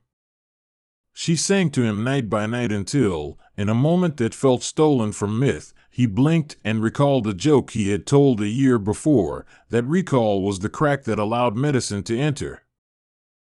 Those narrow, almost miraculous returns were uneven and always fragile. The contamination had made a math of its own where memory and appetite traded places, and sometimes an entire district would recover a sense of self and then, 5 days later, collapse under a new pattern it had been fed. Huitzilopochtli's solution was to build redundancy, multiple songs, multiple sanctuaries, multiple ways to say the same saving thing. If one memory failed, another could step in and hold the shape of the world upright like a brace. Outside the city, other nations observed and reacted in their ways. Some sent caravans with strange instruments and medicines that felt like science and prayer braided into a single craft. Others closed their borders and watched Tenochtitlan as if it were an erupting volcano whose ash might singe. The god watched these responses with something like a strategist's amusement. Every closed border was a lost chance for story to travel, but every arrival of a curious instrument could bring new ways to weaponize pattern against the hunger. On a night when the moon was a thin silver scimitar, a new kind of enemy arrived, figures in laminated armor that clinked like chains and percussion, wielding devices that pulsed with colors Huitzilopochtli had never seen. There were survivors from elsewhere, carrying a technology that could translate sound into light and light into a harsh, sterilizing frequency. Their gestures were alien, but their desperation mirrored Tenochtitlan's own. There were tense conversations across translators, and the exchange of ideas was messy and gilded with the grief of those who had lost whole houses to the contagion. The alien tech was blunt but useful, a machine that could strip a contagion's pattern recognition down to zeros and ones, turning its language into static. The priests worried that using such devices would also commodify what was sacred, that the mechanization of ritual could atrophy the art of singing. Huitzilopochtli balanced on that knife. Technology was a tool, not a replacement. He instructed that the devices be used only to buy time, not to supplant the songs. Those rules were not always followed, and each violation taught them something about the tension between efficiency and soul. On one devastating afternoon, the undead breached the temple precincts and poured into the central stair like a flood. The priests formed a circle around the sacred fire and sang the oldest songs as battle rose to a fever pitch. Huitzilopochtli fought at the center of that storm, a vortex of sound and spear, weaving the fighting and the song into a single fabric. By day's end the temple still stood, though its stones bore scars, and the sanctity of the place was not wholly pure anymore. It had been baptized in a universal that had tasted both blood and love. The survivors who tended the wounded learned new trades. Weavers became makers of armor that sang softly when struck, and potters mixed clay with ground feathers to create vessels that could hold and amplify sound. Children apprenticed to teachers of the countersongs, and these young voices were prized for their adaptability. A child's tune could slip where a hardened sung prayer might clumsily fall. Whole neighborhoods took up different arts, and Tenochtitlan's culture began to shift, not losing its essence but layering itself with a pragmatism born of constant crisis. Over time, the border between God and city blurred. People came to see Huitzilopochtli not as an unchanging titan but as a being who learned and adapted like they did, one who bore scars not as trophies but as maps of where they had failed and where they had barely succeeded. He sat with craftsmen and listened to their new ideas, accepting minor offerings from a child who had made a small song bottle from cracked pottery and the first recording of a lullaby.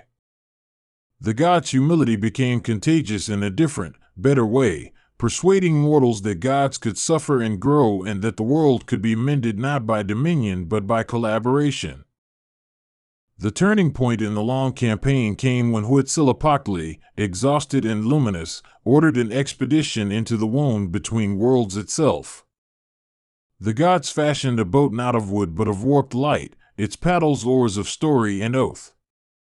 A small company went with him, warriors who had never known fear that they would not sing about, priests whose hands had learned to stitch thought and tongue, and a handful of survivors versed in the alien technologies. They paddled through the thin places, and the air around them smelled like old libraries and hospital antiseptic as they slipped between layers of reality. Inside the wound, the contagion was not a swarm but a pattern machine, a lattice of hungry rules that fed on predictability.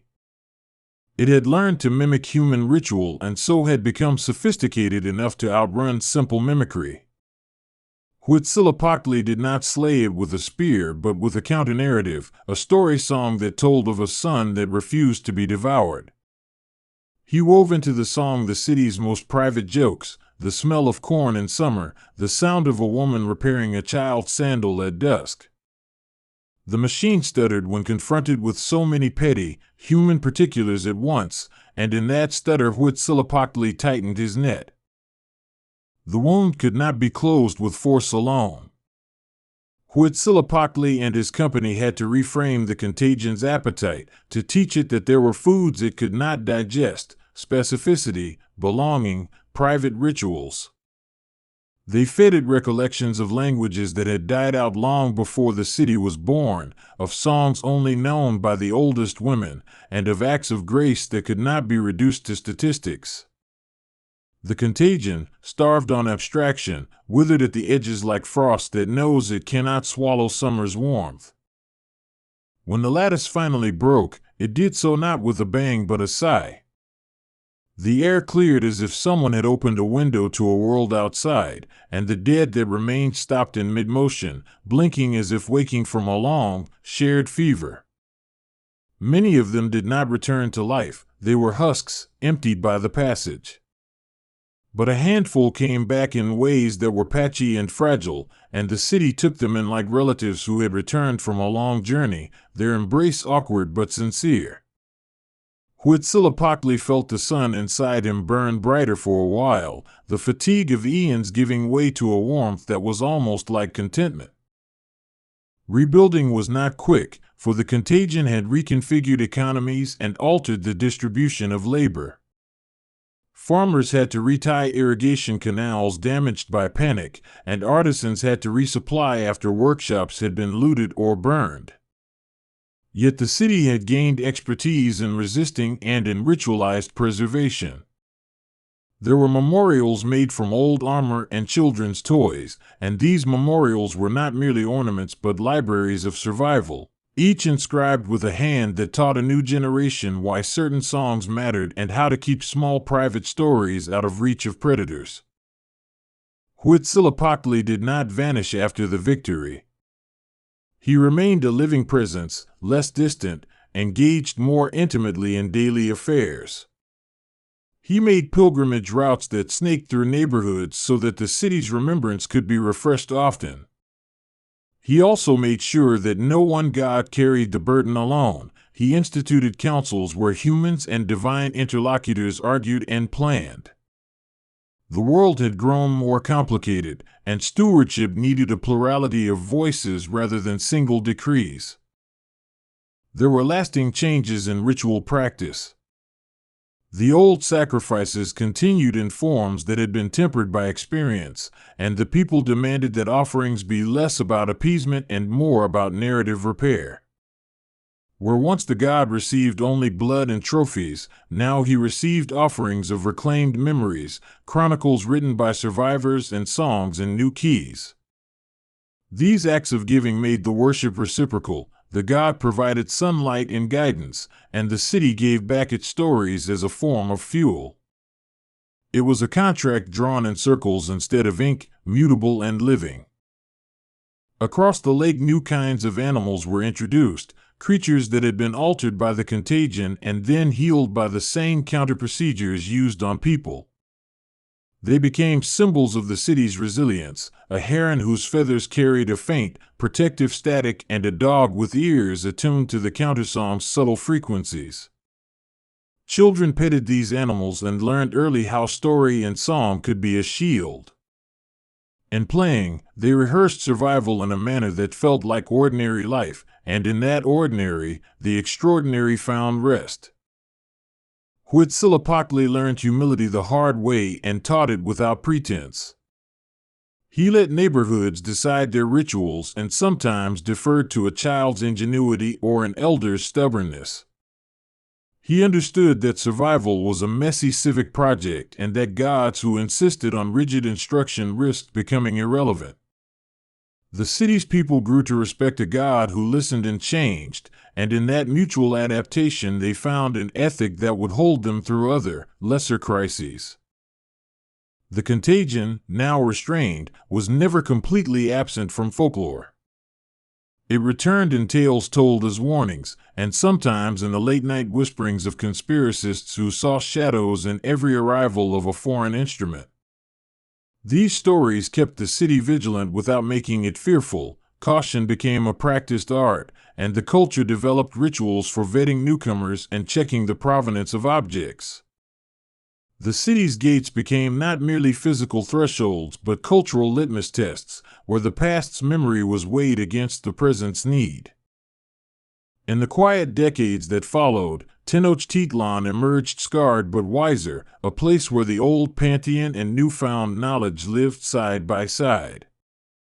Huitzilopochtli took a less dominant role and more of a stewardship one, participating in councils that included not just gods but elders, artisans, and children who had been born into the era of the scar. His temple became a place of learning as much as worship, and those who visited came to offer both musings and music. The city's architecture began to reflect that hybrid purpose: temples with acoustics designed to amplify songs and plazas laid out like the strings of a giant instrument. Visitors came from distant shores to study the city's systems of resistance, bringing their own customs and sometimes taking home bits of the new liturgy. Where once invasions had been feared as doom, now cultural exchanges were cautiously welcomed. Some foreign scholars took back the practice of weaving memory into bread, while others attempted to replicate the counter-machines on their own soil. The technology and ritual both migrated like birds, kept fragile by distance but resilient in their core ideas. Huitzilopochtli's legend evolved from that of a wrathful son into that of a tutor of resilience, a god who taught that a world survives not through dominance but through adaptability. Bards wrote new poems that told of the time when the dead almost devoured the living, and those poems became anthems for other cities facing their own slow disasters. The memory of the contagion lived in the cadence of community life, embedded in the way markets reopened and how festivals were organized with redundancy so joy would not be extinguished by a single catastrophe. There were quieter tragedies, families who could not be recovered, neighborhoods that never regained their former laughter, and these losses were woven into public mourning. The city did not forget; it transformed grief into commemoration. Monuments were less about triumph and conquest and more about instruction, carved with scenes of people teaching songs to the next generation. Each monument was also a lesson in humility. Even gods are subject to change and must be negotiated with care. Even as the years eased into normalcy, the possibility of recurrence was never dismissed. Huitzilopochtli insisted on maintaining vigilance, a set of rituals and watchful practices that became intergenerational. Schools taught how to read the sky and recognize the thin places where reality might fray. Those lessons were not grim sots but careful arts that allowed people to go about life with a preparedness that did not feel like fear but like competence. As an elder might instruct, Huitzilopochtli told stories to children that mixed whimsy with warning. He recounted times when birds used to carry fire like secrets and when a single song saved an entire quay. These stories were told not to terrify but to train the mind to notice patterns, to cherish details, and to understand that a world held together by story could be more durable than one held together by force alone. Children grew up learning that their songs were tiny but potent engines and that their play had practical value. The city, over generations, became a living book of counter-practices against contagion and of the ethical mistakes people make during crises. Scholars came to compile the ballads and ritual forms into scrolls, and those scrolls traveled across seas and time. They were studied by others, reinterpreted, and adapted to different climates, languages, and social fabrics. Huitzilopochtli's role as a teacher became the subject of these texts, a god whose evolution from conqueror to curator provided a template for other cultures facing intangible threats. Writers and painters depicted the conflict in myriad styles. Some emphasized the god's ferocity, others his tenderness. Some portrayed the undead as monstrous caricatures while others rendered them with traces of human sorrow. Each artwork became a different lens on the same events, a way to preserve varying truths. The diversity of interpretation was a measure of the city's complexity, and Huitzilopochtli accepted it as the price of being loved by many minds with many different understandings. When a new generation of leaders arose, they did so with a strange humility, inheriting a tradition of collaboration between divine and mortal, of technology and ritual. They navigated foreign alliances and domestic concerns with a carefulness that made diplomats from other lands marvel. The city's political institutions matured into a form that brooked debate, demand, and frequent revision, knowing that the rigidity of the past had almost cost them everything. And yet there were always small, private moments when survivors would gather near the lake and tell one another what the city had lost and what it had gained. They held hands and hummed a low tune that, in its simplicity, carried the weight of decades. Huitzilopochtli would sometimes descend to sit beside them in feather and shadow, and there was a contagious calm in those gatherings, a reminder that gods and mortals can share burdens gently. The world had been changed, but it had not been destroyed, and that made the long nights that followed somehow simpler to bear. Centuries later, the story of Huitzilopochtli's confrontation with the devouring pattern remained a pillar in the collective memory, a mythic episode retold in different forms but always returning to the same truth. Vigilance plus care can arrest even the most voracious of hungers. The city's rituals, technologies, and songs were refined continually, passed down like heirloom seeds that need to be replanted each season. Huitzilopochtli's name remained on the lips of poets and the tongues of pilgrims, but he had been transformed from a distant son into a being who sat and learned and sometimes apologized for the necessities he once demanded. There were moral lessons embedded in the Long War. The city discovered that efficiency without compassion creates brittle societies, and that compassion without boundaries invites ruin. Huitzilopochtli's interventions emphasized balance, showing that the divine is not a stopgap for human failure but a partner in human resilience. People began to recognize that their survival depended on a blend of humility and courage, art and engineering, prayer and craft. Time softened edges and healed some scars but left others in place as reminders of what had nearly been lost. Children who had known only the world after the worst of the contagion grew into adults who taught their own children to sing the countersongs. These songs changed with each voice, gaining small improvisations and local flavors that made them stronger, for a pattern too rigid was again vulnerable. Huitzilopochtli watched these evolutions with a curiosity that had the patience of a gardener, tending a vast orchard of varied fruit.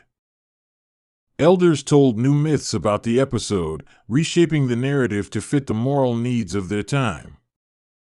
Some emphasized the necessity of embracing foreign knowledge, and others told cautionary tales about the arrogance of assuming the gods could do all the work. Huitzilopochtli allowed these retellings, understanding that a myth's power lies in its ability to speak to the moment it is told. The story, like the city, was living and would continue to be revised and taught for as long as there were ears to hear and hands to shape clay and song. And so Tenochtitlan remained a place of layered time, where the sun still rose and set, but where every dawn carried the memory of a night that nearly swallowed the world. Huitzilopochtli walked its plazas not as an untouchable idol, but as a being who had been humbled and, as a result, had become more effective. Survivors learned that gods could change, that ritual could be redesigned, and that communities could create systems that made them less vulnerable to things no single person could predict. The city became a testament to collective learning and to the strange alchemy that turns grief into knowledge. Long after the last living witnesses had been buried beneath the city's stones, their descendants continued rituals that were both practical and tender. They set aside days for the telling of the old song and nights for the making of new ones. They taught their children how to test a stranger's tongue gently and how to stitch a lullaby into a bread crust so that it would survive even if envelopes of time tried to erase it. The contagion, once an unstoppable pattern, became a caution in a museum of living practice rather than a present terror. Huitzilopochtli's presence became more subtle with each generation, like a pupil whose lessons no longer needed constant correction. People bowed to him out of respect and out of an almost familial affection, thanking him for suns that still rose and for a temple that had become a schoolhouse. They did not expect miracles so much as steady help, a God who would teach when asked and who would lend warmth but not replace human ingenuity. That reciprocity became the city's longest-lived covenant. Pilgrims from distant shores continued to arrive, bringing new myths and arcane devices, but now they entered a place that had rules for integrating outside artifacts and ideas. The city offered hospitality seasoned with caution, invites tempered by vetting ceremonies that were as much about storytelling as about quarantine. Huitzilopochtli watched these encounters and sometimes smiled at the inventiveness of humans to make new ritual from necessity. In the end, the god learned as much from mortals as mortals learned from him, and that mutual teaching became a form of worship itself. The saga of the undead and the sun god became a parable with living appendices, an instructional tale that traveled far beyond the city's boundaries. Other cities adapted their variants of the practices, inserting their own voices and memories into the recipe for resilience.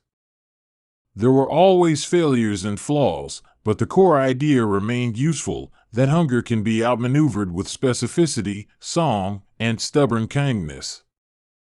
Huitzilopochtli's legacy was less about triumph than about pedagogy. He was a pedagogue of survival, teaching a civilization to be averse to easy absolutes. If you were to walk the reconstructed causeways in that age of renewal, you would hear layers of sound, the hum of markets, the rhythm of craftsmen, the distant drum that had always kept time. Here and there, above the general noise, a child would whistle the old countersong, and an old man would answer with a line of the ancient hymn. In those harmonics you would hear the sum of many struggles and the quiet confidence of a culture that had learned, painfully and inevitably, to keep its stories safe from anything that might come to feed on them. In the last, slow pages of the city's ongoing chronicle, Huitzilopochtli sometimes walked the edge of the lake alone and watched the reflection of the city shiver and settle. He felt the smallness of a single god against the tapestry of time and the vastness of the people's capacity for invention. He knew the contagion was a possibility in any future and that vigilance must remain an art practiced by ordinary hands. So he tended the city as a teacher tends a garden, removing a diseased leaf here, guiding a bud there, and always insisting that growth be communal rather than imposed. By then the story had settled into a lived truth, that worlds could be saved not only by blade or god but by the meticulous cultivation of memory and the shared recitation of small, private things. Huitzilopochtli embodied that lesson, not only in battle but in the softer work of listening, learning, and sometimes apologizing. Tenochtitlan, reborn and transformed, became a light not of domination but of repair, offering a model for a world that must forever balance the hunger to consume with the hunger to remember. The city rose around the lake like a jewel in a crown of water, its causeways like arteries and its pyramids like teeth catching the sun. We begin here, in Tenochtitlan, where the modern and the timeless meet, where concrete meets obsidian and the air still carries stories older than the stones. In this place, another story stirs, one that will travel through alleys and canopies and down into the cool vaults below the temple where light becomes rumor and rumor becomes danger. Beneath a plaza that people cross without noticing, beneath marketplaces and murals and the endless hum of vendors, there is a room that was never meant to be opened. The local lore calls it a sealed chamber, a place for offerings and the things that people prefer to forget, but the thing inside has a name that makes even elders wary: the Forbidden Codex. It is small enough to fit on an altar, and vast enough in intention to redraw the boundaries between life and hunger. The Forbidden Codex is bound in something like leather but not human, its skin pocked and stiff, and its pages shine faintly as if lit from within. Legends say it was written before the rulers of Towers and before the first stone was laid, that it contains names and curses and recipes for making the dead keep their desire. Scholars who come with notebooks and lights whisper that it is a compendium of forces no one should try to command, a ledger of appetite and power. At first, it was curiosity that opened the tomb. A graduate student from the local university, keen on archaeology and eager for a thesis that would stand out, slipped past the tape and lifted the lid. His excitement was contagious and fatal. The lid moved like the closing of a stage, and a wind that tasted of iron and old riverbeds blew his candle out. The flame's absence didn't signal an end so much as a beginning. When the light died, the codex seemed to inhale, and the page that fell open had a diagram like a constellation of bodies, a map that suggested the means to rearrange flesh and hunger. The student read the symbols as if they were a cure for ignorance, and somewhere in the words there was a single instruction that required no translation: feed. What the codex offered first was knowledge, seductive and precise. It taught how to call hunger as a living thing, how to unfold it in ritual so it would obey names and banners. Those who believe in mastering the forces that bind life and death mistake ritual for control, because rituals are languages and languages are full of loopholes. News of the find spread not through proper channels but through the small networks of curiosity and greed. Someone in the market overheard a professor mention ancient ink and passed it to a woman who said she knew men who could handle a codex for the right price. The codex is currency in this version of the city, and currency rearranges priorities the way water rearranges silt. It did not take long for the knowledge to be tested. A group, neither purely evil nor purely desperate, convened in the pit below a hacienda to try the formula. There were artisans and ex-military, a midwife who'd seen too many still faces, and a scholar who'd traded ethics for fame, and between them they decided that a bite could be a solution and a solution could be a doorway. They chanted soft phrases over a bowl of herbs that smelled like rain and stone, and when the moon slipped like a coin behind clouds, the codex's pages turned by themselves. The air in that room grew thick, as if a tide of something hungry were rolling in slow motion, and the people there found themselves thinking of past meals in a way that made them smile like predators remembering the taste of prey. Hunger, once whispered into being, becomes insistence. The first transformations were small, almost tender in the way they rearranged priorities. A man who used to be a baker felt his hands clench around a loaf as if it were a sacrament, then realized he no longer desired his loaves for flavor but for the warm, pulpy thing inside. He tasted his own creation, and the act rewired him so that hunger and craft became the same motion. Word moved through the city like steam. The infected did not appear as monstrous statues immediately. They were neighbors who stopped at shops and asked questions with a focus that unmoored the answers from compassion. They kept their wits, too, because the Codex is also a tutor. It teaches how to maintain traditions while bending them, how to be clever about consumption so that one can continue to be a person while one feeds. The Codex was not content with isolated transformation. It wanted replication, an industry of need, and the rituals included instructions for making hunger contagious. These instructions were not strictly biological or purely metaphysical. They were a mixture of both, a litany that made both bodies and social spaces tremble. It taught how to make a bite the bearer of a thought, how to turn a kiss into a contract. Tenochtitlan's canals took the story further than the streets could. Boats that once bore flowers began to ferry other things, loads wrapped in linen and something heavier than sense. The city contains life systems that had thrummed since its founding, and those systems found new roles as the infected learned how to travel and multiply without drawing immediate suspicion. Adaptation, once a virtue in folklore, became an engine of quiet devastation. The hero of Tenochtitlan is not a name announced on banners. He is a person of lineage and habit, someone born in the city and taught by its rhythms, who wore ordinary clothes and kept ordinary hours until a rumor turned his loyalty into a choice.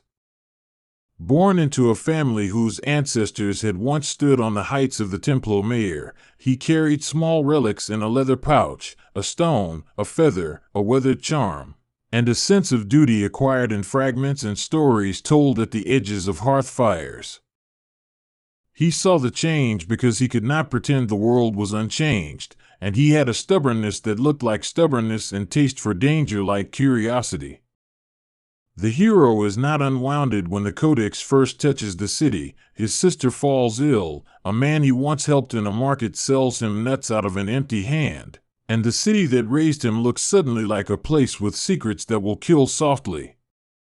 He chooses to face the thing not because he is unafraid, but because fear itself would become an accomplice if he stayed silent. The hero's first encounter with the infected was not cinematic.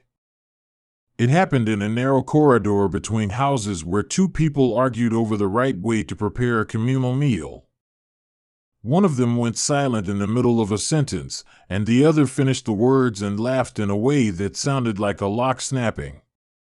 The change is a social fracture as much as a biological one, and the hero recognizes the shape of rupture because it mirrors the old maps of conquest he grew up studying. He hunted details as one would gather water from a broken cistern, knowing that understanding the Codex's logic might offer a means to limit its spread. He spent nights conversing with elders who remembered old gods and older treaties, and days bargaining for access to archives behind rusted gates. The Codex had rules, and understanding those rules required a patience that sometimes felt like prayer.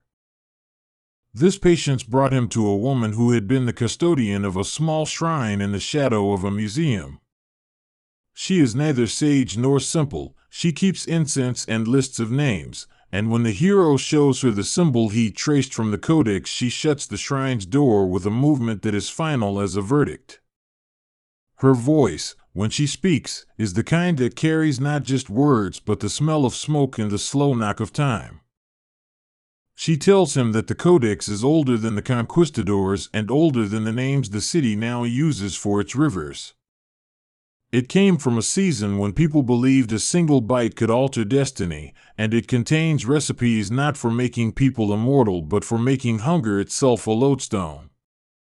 The hero listens because the language of the custodian resonates like a map the Codex forgot to include, a map about human things that never learned to be obedient to ink. Together, they begin to stitch a counter-ritual, one that recognizes the terms the Codex uses while refusing submission to them.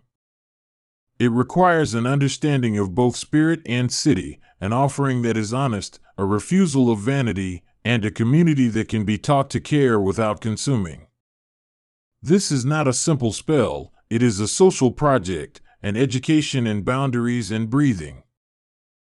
Teaching a city to refuse a book is harder than it sounds. The infected move like currents in a great river, and rivers change course with an impatient sky. Markets, festivals, and even funerals become risk points because the Codex's contagion prefers places where people gather and share. The hero's work becomes one of cunning diplomacy, convincing small groups to alter the ways they touch and feed. He crafts rituals of closure that are deliberate rather than shamed. The morality in this story is messy. People who feed sometimes do so to survive, and survival is a question that resists easy answers. The hero learns, painfully, that punishment alone will not fix what the Codex has done. He must also tend to the condition needs it awoke. Caring for someone who seeks to consume is a test of imagination, how to honor hunger without succumbing to it, how to provide a shore when the sea within someone insists on swallowing ships. In the corners of the city where tourists rarely tread, the infected gather like a congress of the devout, trading advice and experimenting with forms that make their hunger less conspicuous. Some try to keep their appetites within ritual rules, limiting themselves to certain hours and certain offerings, as if containment could be a virtue. Others slide toward theatricality, staging feasts that are actually traps, disguising their cruelty in spectacle. The hero must contend with both approaches, and his strategy changes as the stakes rise. He begins by negotiating safe zones, places where the infected agree to abide by regulations written on paper and charcoal, but the Codex's lesson is that paper blends with smoke and charcoal is easily erased. Conflict is inevitable because power shifts when appetite is treated as policy and as crime at once. As the saga stretches on, the city itself becomes a character. Its canals remember the clang of oars, its plazas hold echoes of dancers' feet, and these memories intersect with the newer, stranger memories the Codex is writing. Buildings that once symbolized public pride become theaters of caution, and every mural seems to have grown a second meaning, footnotes added by a book that seeks to corrupt the margins. Tenochtitlan's identity begins to fracture between those who defend its old rhythms and those who adapt to the Codex's rhythms. There are betrayals, small and large. A friend with a steady hand trades secrets to the infected for promises of a return to youth. A public official makes choices that look sensible at first, securing supplies, rationing food, but these policies end up providing infrastructure to sustain the hunger. Betrayal here is not dramatic. It arrives as a ledger entry and as pension decisions made before dawn, banal as a misplaced key but deadly in consequence. Yet hope is not absent, not while there remains a person who will perform the tedious work of listening. The hero cultivates alliances with people who are brilliant at small forms of resistance, the tea seller who invents bitter brews that dull appetite, the guitarist whose rhythms unsettle the ritual timing of the Codex, and the teacher who rewrites children's songs so they carry new boundaries. These allies demonstrate that solutions can be mundane and musical, that survival is as much an art as a weapon. The Codex itself, patient and relentless, reacts to interference the way a storm reacts to a well-placed reed bed. It learns, too, and changes its strategies to be more seductive. Where blunt force fails, it seduces. Where ritual is interrupted, it eats the interruption and recasts the law. The book does not think in spiteful human terms, it thinks in terms of optimization, how best to ensure replication and devotion in a world resistant enough to be interesting. At the center of escalation, a plaza becomes a fortress and the city locks down parts of itself, a human response that brings both order and desperation. People who once danced in that plaza now barricade doors and improvise systems of trade that avoid close contact. The hero walks those barricades at night, listening to the breath of the city and the distant calls of those who would have vitality without the price of another's life. Tenochtitlan's past offers resources no military manual contains, ancestral strategies for ritual containment and codes of reciprocity that predate conquest. The hero learns to turn old ceremonies into new shields, adapting ghosts of obligation into policies of consent. This is not a romantic return to the past, but a pragmatic repurposing of it. The city's rituals are tools to guide behavior, and the hero wields them with humility rather than arrogance. Resistance movements grow in unexpected places. Tailors thread restrictions into garments, making clothing that signals non-participation and reduces physical contact. Vendors create items that substitute for traditional shared meals, and priests offer rites that channel community energy away from the codex's influence.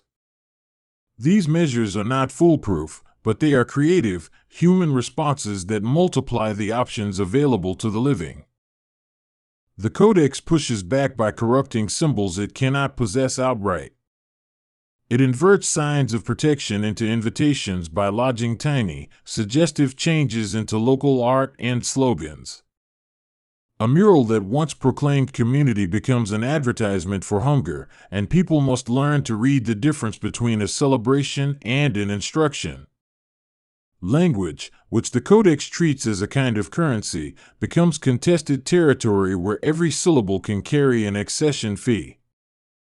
Into this contested space steps a young woman the city has not yet named as hero, a doctor who uses her knowledge of bodies to steady the codex's effect.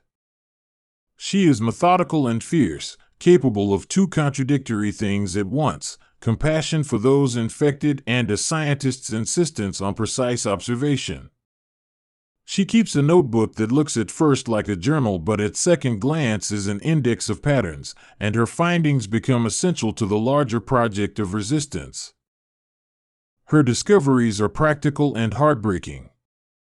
She notes that the infected retain memory of loved ones but lose the nuance that makes care possible. Their empathy is boiled down to appetite's calculus. She devises ways to buffer the infected from triggers, using scent, sound, and small routines that keep the mind occupied. These interventions do not cure, but they humanize the conflict enough to allow new forms of negotiation.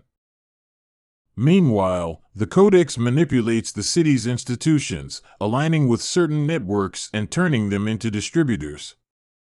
Postal systems, conservation groups, and even water suppliers find their roles repurposed into vectors because infrastructure follows its incentives, and sometimes those incentives are rewritten.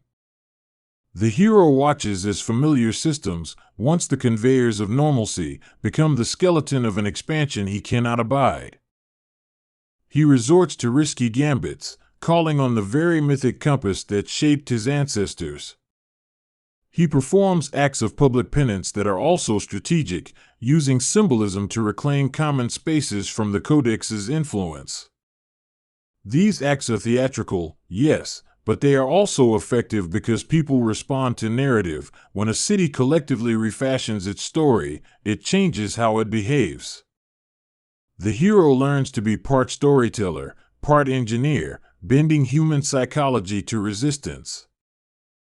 Not all attempts to reclaim space are successful, and the hero learns the hard arithmetic of sacrifice. A neighborhood that holds out longest becomes a focal point for the codex's wrath, and decisions must be made about who to save and how. The hero faces sleepless nights and faces the moral calculus of triage with a face that doesn't always have a proper answer, because some choices are about loss that can't be quantified. A turning point arrives when the hero and his allies discover that the codex has a rhythm, a pulse, and that rhythm can be interrupted by synchronous acts of refusal. They plan a citywide sequence of small refusals, a coordinated silence, a withholding of shared food, a deliberate reconfiguration of time, designed to starve the codex of the communal actions that sustain it. The plan requires trust and coordination across social divides, and executing it is a test of the hero's leadership as much as a tactical move. The sequence works with partial success. The Codex's followers falter in areas where community resolves to withdraw consent. Yet the book adapts, developing splinter groups and forms of lone wolf contagion that are harder to trace. The hero's victory is tactical, not total, and it makes him both more revered and more vulnerable as he becomes the visible face of resistance. A new problem emerges from those who resist with violent ends rather than patient reformation. Militias form that believe the infected must be eradicated to save the living, and their tactics are brutal and swift. The hero finds himself negotiating between opposing forces, those who would soften the infected and those who would destroy them without ceremony. He tries to steer the city away from settling disputes with violence, knowing that the cycle of killing will only feed the Codex's lesson that survival requires elimination. Underneath these conflicts, a quieter narrative unfolds in the lives of the infected themselves. Some attempt to reclaim a sliver of humanity by forming covenants about what they will and will not do, and these attempts sometimes hold because the Codex's influence is not absolute. There are tender moments where a person who desires to consume learns how to comfort a child without doing harm, and those moments are destabilizing for the Codex as they reveal possibilities it cannot account for easily. But restraint is a difficult muscle to build, especially when a book has taught you to equate ferocity with identity. The Codex rewards certain behaviors with a kind of clarity and efficiency that is addicting, and the infected are complex, both victims and agents. When the hero confronts them, he sees not only hunger but also grief that could be a resource for reconciliation or its opposite, depending on how it is met. Amid these tensions, the hero pursues a theory that the Codex might have a center, a place, or an origin in the city that could be isolated and contained. He explores old aqueducts and forgotten halls, following rumors that point toward a subterranean chapel beneath the temple. The search is often a metaphor for many things: descent as an inward journey, history as a place you enter to find the truth of the present, and the hero experiences this literally as well as figuratively. When he reaches the subterranean chapel, he finds vestiges of rites that predate the Codex's arrival and hints that the book is a parasite of a ritual that once had a purpose other than domination. The subterranean space is an archive of human attempts to manage life, a place where offerings were once meant to seal agreements between communities and gods.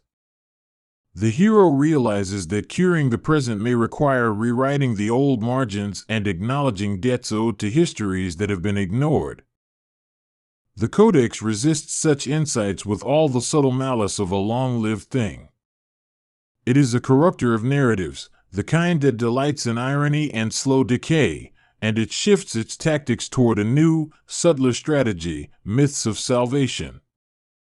It whispers promises about power and community, claiming that if one gives in the right way, one can be favored rather than consumed. The hero must counter these promises with clearer ones that are more human and less binding. Even the hero's closest allies face temptations that threaten the fragile coalition. People want to feel safe, and the Codex offers a kind of safety that is alluring because it is simple: obey the rules of consumption and you will survive. The hero argues instead for a complicated safety, a web of mutual care that requires hard limits and sustained empathy. The dialogue between ease and moral labor becomes a recurring theme, and it shapes the way the city begins to project itself forward. A crisis forces a climax that tests the city's thin consensus. A beloved monument is defaced with the Codex's iconography, and panic spreads as if the city itself is feverish. The hero organizes a response that blends ritual and civic action, turning mourning into a carefully structured refusal and repair. People show up, not all of them saints, and in those hours the city exhibits a communal courage that is messy and real. The Codex replies to this courage with a last attempt to claim narrative control, slicing into the city's memory like a parasite into a host. It suggests that the hero himself might be the seed of something larger, that his lineage ties him to an obligation no one else can carry.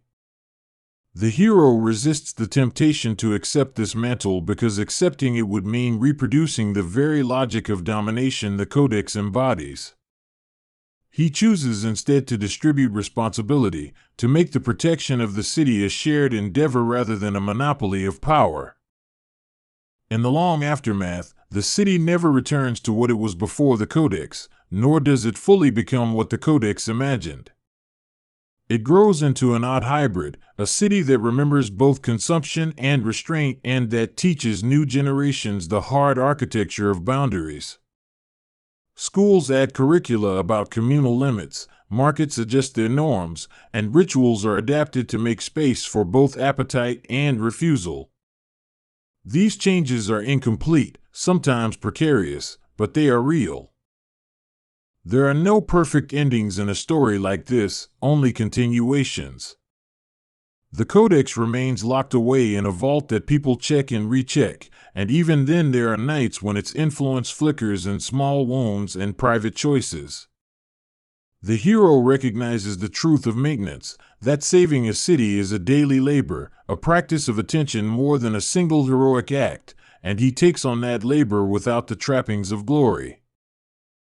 He becomes a teacher of boundaries, a mediator who helps people narrate their losses and their responsibilities.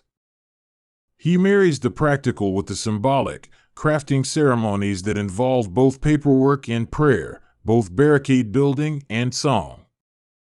In these acts he finds an ethic that is neither melancholic nor triumphant, but steady, a way of living that accepts fragility and cultivates repair. Time smooths some edges and sharpens others. New children grow who know the story but not the horror of its earliest nights, and their curiosity is mobilized into healthy skepticism rather than reckless experimentation. The Codex sits in a place of extreme caution, studied by people whose hands are older and whose questions are policed by committees. Knowledge is shared slowly now, under layers of accountability, and secrecy is treated as a public risk rather than a personal advantage. Yet the narrative remains conflicted because humans are complicated creatures.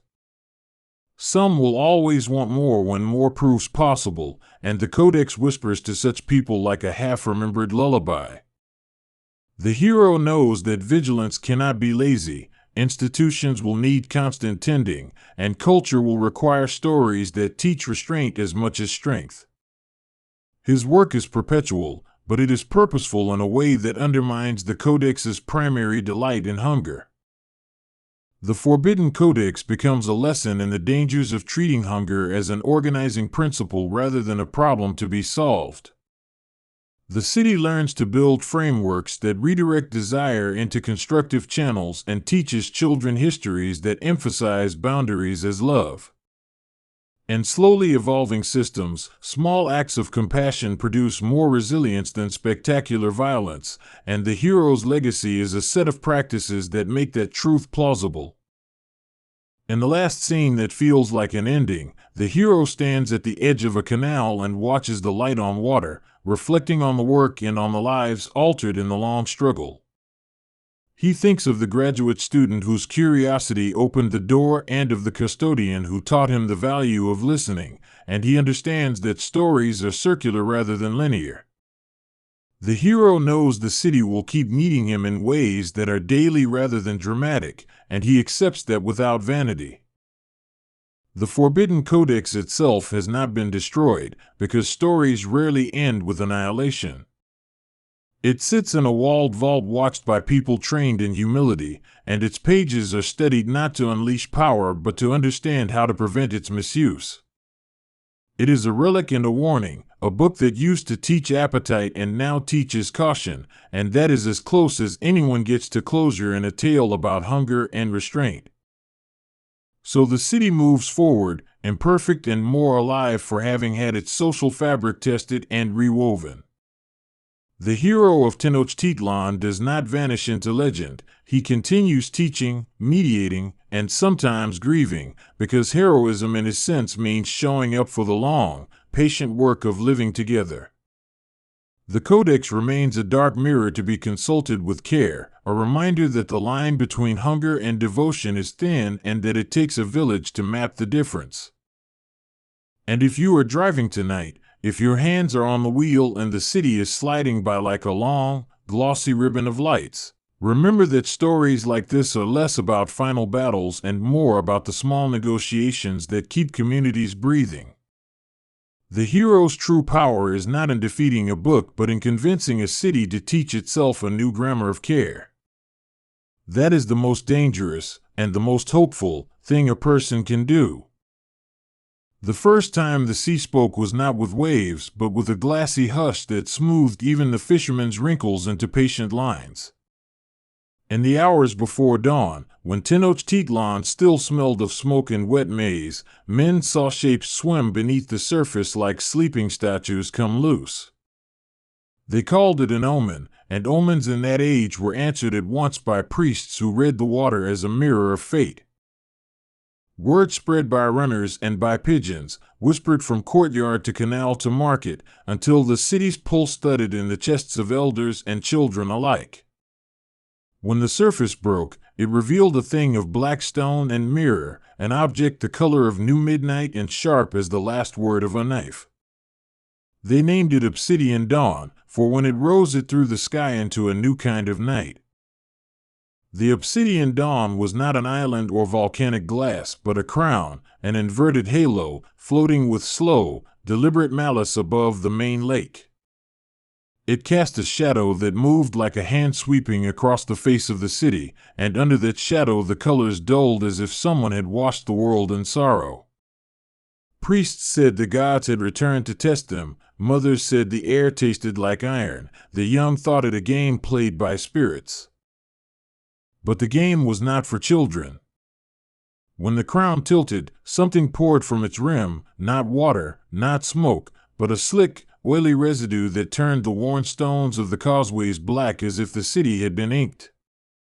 From that residue crawled forms that once, perhaps, had been human, or near enough to human to claim the name. They stumbled and moaned and reached with hands that wanted everything they touched. Tenochtitlan met them first with spears made of wood and sharp obsidian, with chants and offerings, with fire and wet cloths and the desperate will of a civilization that had faced famine and flood. The creatures did not respond as the priests expected. They did not flee or bargain or worship. Hunger seemed to be the only law they followed, and it bent everything toward its teeth. Word of the things reached the lake and went under it, which is how Atlantis heard before Tenochtitlan could send messengers of its own. The elder council of Atlantis gathered, for Atlantis had always kept an ear to the currents and a memory of the monsters that slide in silence between the worlds. They remembered tales older than their royal line, of a night when the sea opened like a mouth and took a fleet of men and gave back silence. Atlantean scholars argued in domed halls that shimmered with living light, while their king, stern and water-scarred, listened and fingered an old scar near his jaw. Some said the Obsidian Dawn was a relic from the interstice between dying stars, others whispered of a weapon forged by a god who had been thrown out of favor. None of those accounts mattered when the first Atlantean scouts saw the shapes approaching across the mirror-black water, not with grace, but with the slow, shuddering certainty of insects. When Atlantis answered, it did so not with small boats but with a fleet of shimmering bioluminescent ships that cut through darkness like comets. Their engines sang a sound that made even the fish pause, and their banners bore the sigil of a trident and a closed eye, the latter a reminder that some secrets should never be unblinking. They arrived with a delegation, half diplomats, half warriors, their faces pale with worry beneath the coral crowns. The two cities regarded each other across water that smelled faintly of blood and old rain, and what passed between them in those first days was not so much conversation as a series of glances that asked terrible questions. Tenochtitlan asked whether the sea was friend or traitor. Atlantis asked whether the land could hold. Each offered what they had. Tenochtitlan offered obsidian blades and knowledge of the sky. Atlantis offered long-range nets and medicines distilled from phosphorescent algae. Together they found a common enemy that did not answer to treaties or trade. The creatures crawled the causeways and creaked like old doors. They chewed through reed beds and masonry with jaws that seemed to remember how to tear bone. People who had been bitten did not die as humans do. They changed, and the changes slipped free like a molted skin into something that wanted to eat breath and word and song. Those infected did not go quietly into the night of history. The first among them to rise in Tenochtitlan were known by face to many, a favorite son of a market woman, a young scribe who drew feathers for the priests, a guardian of the temple whose smile still haunted the steps of the altar. Once turned, they returned like rumors with teeth, moving through the city spreading a blackened fever that stripped warmth from the living. Grief became a currency that everyone had to spend. Stories grew out of that grief as vines grow from rain. Old women whispered of gods who had been hungry and wanted more than offerings. Sailors muttered that the sea had been bought by ancient bargains. Children invented games called Shadow Walk, where they traced the wet steps of the afflicted with sticks in the sand. None of it exorcised the deeper terror that the very spark of human goodness could be gnawed away, leaving only a shape that mimicked affection while it learned to bite. Atlantis sent scholars who dived beneath the obsidian dawn and came up with their lungs full of cold truth. The crown was not a relic but a machine, a lattice of glass and something older. It hummed at frequencies that made the bones ache and taught the mind dangerous lessons about how to hunger. In their labs, they watched and named the phenomenon in terms borrowed from the sea, contagions like currents, infections like undertows, but most of their names were poor friends to what was happening on the causeways above. As days bled into nights that were always too dark or too hot, alliances sharpened and then blurred. Some Atlanteans proposed dredging the lakebed to uproot the crown, but the crown sank into the mud like a dream sinking into sleep. Tenochtitlan's priests argued for rituals that had once repelled spirits from their city, but the moans in the alleys were not the kind of voice a prayer could call down. In the meantime, the infected multiplied, as if the obsidian dawn itself spun small miracles of appetite. Into that slow collapse came a raft of figures that were familiar yet wrong, dragged from comic lore and reimagined by the corruption at their core. Once heroes moved with the groaning certainty of something hollowed out and retooled for hunger, and when they set foot upon the causeways the living felt their hearts go cold.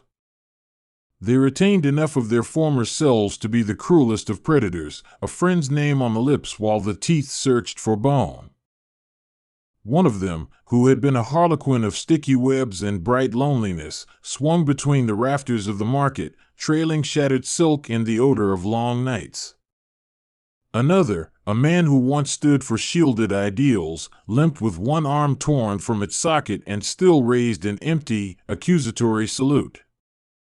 The return of these figures was a moral earthquake. People who had once called them saviors found themselves hunting ghosts with children in their arms. The obsidian dawn seemed to delight in mockery. It cast back the faces of gods and heroes in obsidian mirrors and then cracked them, letting the reflections stagger into flesh. There were moments when a fallen hero would pause, fingers touching the hem of a small girl's tunic with a tenderness that made the girl think of home, then snap that moment into thirst and lunge. That was the cruelty that kept the living awake. The infected were neither monsters nor men but a new taxonomy of grief. The leadership of both cities recognized that they needed more than spears and songs. They needed strategy, and strategy needed names, and names brought plans. The Atlantean king proposed a blockade, to lace the lake with currents that would repel whatever trains of thought the obsidian dawn emitted, while Tenochtitlan's rulers suggested a bait. The city would offer up a portion of its food and sacred objects to draw the creatures away, then ambush them. Each plan had costs that tasted like iron. Military minds from both places drafted lines and sank men into trenches and reed barriers, while healers mixed salves and chants to soothe those who were fevered but not yet turned. They learned quickly that human cruelty and resilience were twins. Neighbors would fight not only the infected but one another for a single grain. In that pressure, alliances became brittle and personal acts of heroism shone like small suns, a mother who carried an infant through a gauntlet of teeth, a young clerk who read the names of the dead so their souls might find the river. Within Atlantis, a young cartographer named Maya found herself drawn to a map that no one else seemed to want to read. It was sketched in an old hand and showed channels that slithered deeper than any current charted by modern scholars. The map suggested a tunnel under the lake, a place where the dawn might have pierced their world. Maya's fingers traced the lines as if they were veins, and a fever of curiosity lit her like a phosphorescent bloom. Maya persuaded a small team to follow her into the underbelly of the lake. They threaded through coral arches and gardens of seaweed that seemed to pulse with their breath, carrying lanterns that threw old myths onto the walls and unfamiliar patterns. Down there, in the dim where the light ate itself, they found prisms of obsidian embedded in the rock like eggs, raw, humming, and warm in a way that made the hair on their arms stand up. When they reached the largest prism, it opened like a black mouth and exhaled a vapor that smelled of iron and hot sand. Maya felt something step into her chest that wanted to rewrite her maps with paths not of land but of hunger. She resisted, and in resisting she learned a new map. The obsidian dawn did not belong to the lake alone. It was a device, perhaps, for bending minds, for translating the architecture of beings into circuits of appetite. Back on the causeways, strategies matured into desperate experiments. The Atlanteans deployed nets that sang at frequencies designed to confuse the infected. Tenochtitlan's priests tied ritual charms onto the nets, merging science and superstition into a living helix. For a day or two, the hybrid tactics bought them breathing room. The infected stumbled through a maze of sound and symbol, and some were captured, caged like sorrow in woven traps. Capturing did not mean salvation. Those taken alive were examined on altars both wet and dry by people with scalpels and chants, studied as though their hunger could be sewn into a lesson. Those who kept their humanity, even a sliver, convulsed with memory and begged with teeth to be killed, which is its own kind of mercy. Some were killed, sometimes not fast enough, others were experimented upon, their bodies a cruel ledger of what failed and what barely held. Amidst the labs and altars walked a woman known to both cities as the Binder, a name earned because she could stitch a wound with a thought and bind a fever with a word. She saw in the infected not only darkness but a pattern, as if the transformation obeyed a grammar that could be learned. She watched the way the light fell on them, the way their pupils twitched when a bell rang or when an old song was sung, and she began to write notes in the small, spidery script she used for prayers. Binder proposed a dangerous idea. If the obsidian dawn taught the infected to hunger, perhaps a counterlanguage could reteach them to be human.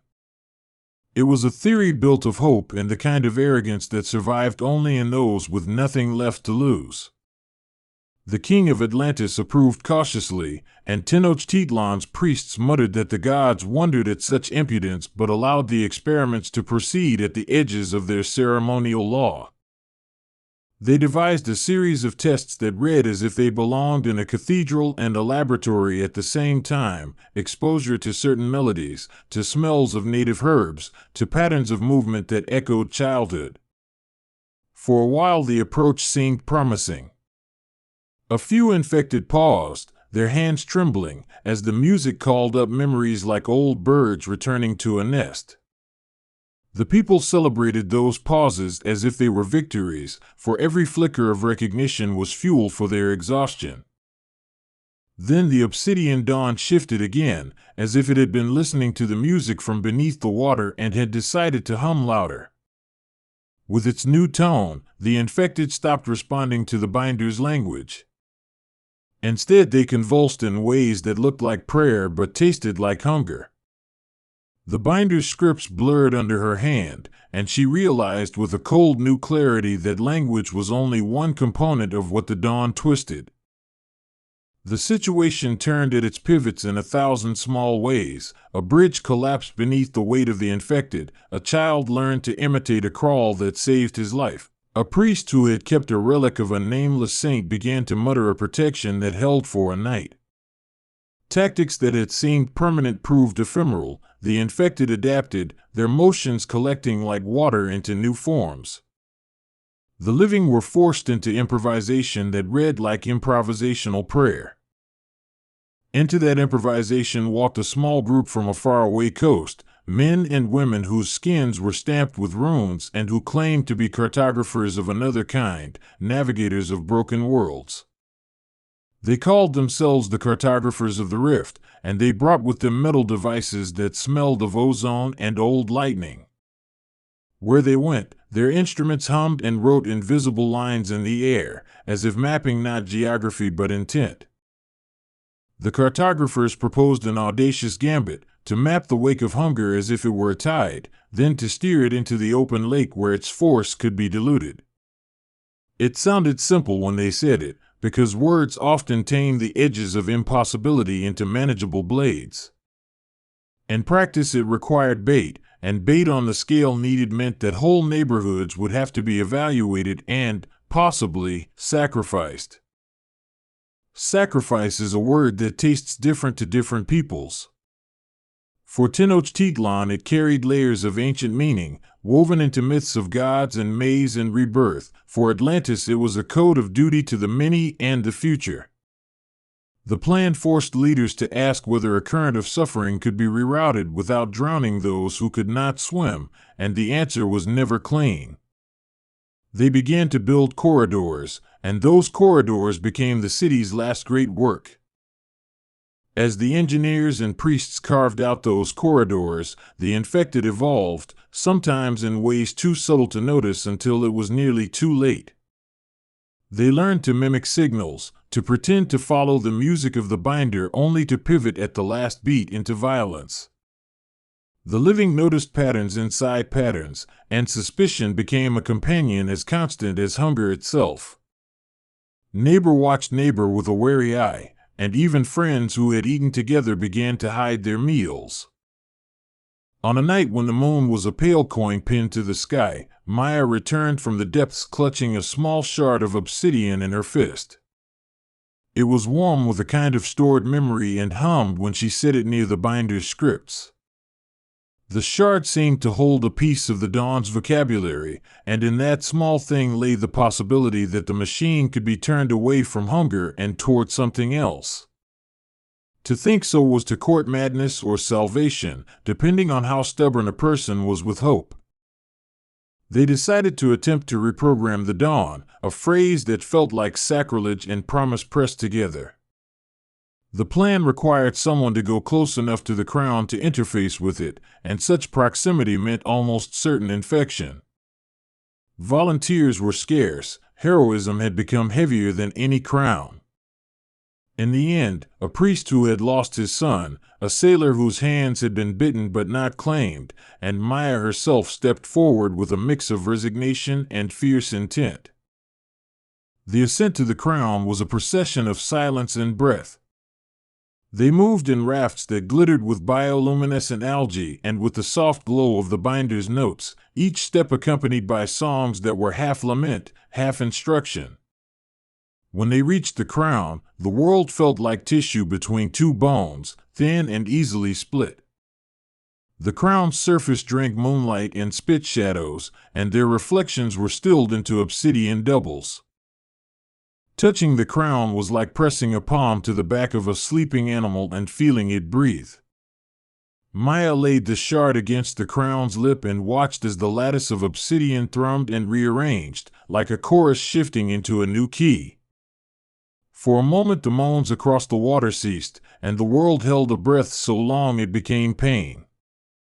Then the crown exhaled and showed them nothing but a black sky. From that darkness came a voice that was not a voice but the impression of one, translated into thought like a dream pieced together in the morning. It asked in 100 languages why they had come into its ear, why the living kept to the habit of resisting. Maya heard in it a sadness so old it predated the maps, and in that sadness she found pity ephemeral enough to be a weapon. She answered not with words but with the map she had sketched in her mind, patterns of canals and small, human gestures that meant shelter. The crown pulsed as if amused, then annoyed, then curious. It had learned to mirror hunger into motion, to turn joy into jigging stitches of appetite.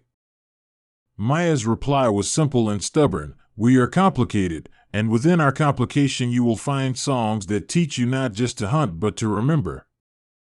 The crown thrummed, and for a heartbeat the infected paused, their heads tilting as if catching a nearly forgotten tune. This pause became a kind of hinge upon which hope swung, but the hinge was also a trap. The crown liked the attention of minds and began to feed on it, growing brighter and hungrier with each thought given to it. People began to notice that when they thought of warm things, birthdays, lovers, fresh bread, the crown pulsed with hunger as if collecting those memories as fuel. It was then they realized the danger of teaching it tenderness. The binder saw what was happening and spoke in the clipped, urgent phrases of someone who understood both prayer and physics. She argued that if the crown consumed tenderness, then tenderness must be rationed like grain in a famine. Love, memory, songs, these were now resources to be preserved with the same ruthlessness once reserved for ammunition. It was a cold doctrine, to measure affection and hoard it, but the alternative was to watch the world bleed into an echo of itself. People began to perform memory like priests tend their altars, offering small, controlled remembrances to keep the crown sated while withholding the larger reservoir. It felt grotesque to clip the wings of joy, but the measure worked sporadically. The infected slowed, as if digesting not only flesh but recollection. Yet with each rationed song the living grew leaner in spirit, and in their lean they found sharper edges to fight with and duller instruments to mend with. Long-term strategies grew both more careful and more desperate. Anatole, a chief engineer from Atlantis, argued that the crown could not be starved indefinitely and proposed a gambit to transform the crown into a prism that reflected hunger back on itself. Tenochtitlan's elders worried about the hubris of turning the gods' work into a mirror, but Anatole's eyes were those of a man who had watched his own city eaten by currents before, and there was a quality of quiet fury in him that cut through ritual. To build the prism required materials forged from both city spheres and strengths, obsidian smelted with phosphorescent coral, a lattice of reed and wrought metal sung into shape by the binder's hum. The forge itself became a place that held stories, where artisans told of lost children and of homes and of dreams half-lived. Some craftspeople refused to take part, not wishing to feed the crown with their hands, while others worked until their knuckles were raw and their songs thin as thread. The day came when the prism stood, a grotesque beauty of blackened light, an artifact of alliance and unwilling intimacy. It was placed upon the crown like a new jewel, and for a time nothing moved but the wind. Then the crown and the prism engaged in a battle of reverberations so complex it felt like a conversation between two languages. The prism echoed the crown's hunger and added back a counterhum that tangled memory with echo. The infected screamed in a symphony that the living could not bear. Those who had been held captive by hope felt it fracture like thin glass, and the city mourned in waves that crest and fell. But slowly, in the wake of sorrow, a pattern emerged. Where the prism touched the crown's influence, the infected did not revert fully to life nor collapse entirely into inert husks. They existed in a liminal place where memory and appetite were in uneasy truce. Humanity learned to live with liminalities the way one learns to live with a weather pattern, by predicting storms and carrying small comforts. The infected who remained in that middle state could neither fully betray the city nor serve it. They were like sculptures that breathed, haunting thresholds and markets. People adapted, building rituals around these thresholds as if setting boundaries for wild relatives who had once been beloved and now were neighbors that needed caution. Every adaptation carried its thorns. Children were taught to drum specific rhythms that would keep the liminal ones pacified. Lovers were told not to speak certain names lest they feed the crown. Old poems were edited, songs altered, and the city's cultural fabric rewoven with strands of restraint. Such changes were small and large at once, the kind of social engineering that reshapes a people without one grand proclamation. At the same time, shadowy factions formed who saw opportunity in the new order. Some merchants realized that fear could be capitalized upon, selling blessed amulets stamped with trident marks, or leasing sanctified rooms for those who could pay to be kept from contact with the liminal ones. Others, more sinister, began to trade intentionally with the infected, testing whether controlled exposure could breed new kinds of power. Wherever calamity strikes, commerce and corruption find their seeds. The obsidian dawn, for its part, remained inscrutable, sometimes quiet, sometimes speaking in vibrations that made windows shudder and dogs howl. It did not move, but its influence rippled like heat in the air, changing how people slept and how they viewed promises. New cults cropped up around it, some seeking communion, some seeking to weaponize its hunger. The city that had been a trade hub now traded in faith and fear. Colonies of survivors began to experiment with hybrid forms of governance, mixing Atlantean councils that favored consensus with Tenochtitlan's elders who still believed in the decisive weight of ceremony. Some neighborhoods were declared neutral zones where the liminal could wander with little fear, and caretakers were assigned to keep those areas safe. The idea of caretaking evolved into a vocation as demanding as soldiering, and the people who took it up learned how to tell whether a liminal's limp was genuine or feigned. Out beyond the city, in marshes where the air hung like a wet cloth, small bandits and lonely philosophers debated whether the world should be reclaimed by fire to end the dawn's influence entirely. Extremists argued for a scorched reset, burn the lake, raise both cities, start anew. Others said that to burn was to erase memory and children of all kinds, including the innocent. The debate became a mirror for the larger ethical struggles that now defined their time. In the quiet of one night, when rain fell like a dozen small drums on reed roofs, Maya sat by the causeway and watched the liminal figure walk past without harm. She thought of the map in her head and of the shard that hummed at her ankle like a small, obstinate heart. She had begun to track tiny changes in the crown's emissions, patterns so minute that only a cartographer of her patience could notice. Those small changes suggested a directionality to the crown's hunger, a possible weakness. Maya shared her observation with the binder and Anatole, and they plotted not only defensive measures but offensive adjustments that were ethical in their narrowness. They thought about turning the crown's language toward satiation without annihilation, to teach it to prefer stone to flesh or silence to song. The experiments were slow, and each required sacrifices measured emotionally rather than physically, the withholding of songs, the renunciation of certain memories, a communal austerity that felt like penance. Across the months, small neighborhoods adopted these austere practices and learned to thrive under them. People who once sang loud songs now hummed under their breath like secret prayers. Infants were shielded from extravagant lullabies, and old women taught non-evocative counting games to toddlers.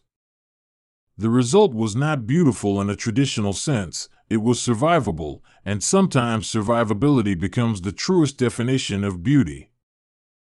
Meanwhile, far above the human conflict, the sea itself kept its counsel. Sometimes schools of fish gathered under the crown and shimmered in patterns that looked like writing, and the Atlantean scholars began to suspect that the oceanic life forms were reacting to the crown's frequencies. If the crown could rearrange the living mind, perhaps it could also be taught to respect the minds it encountered. That thought carried the slim, radiant danger of a dream.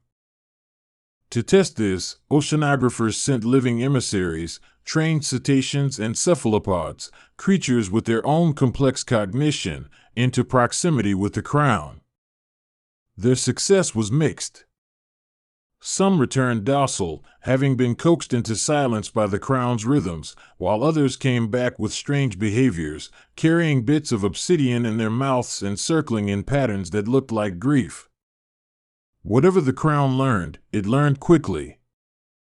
The infected themselves started to show signs of factionalism, as if hunger had internal politics.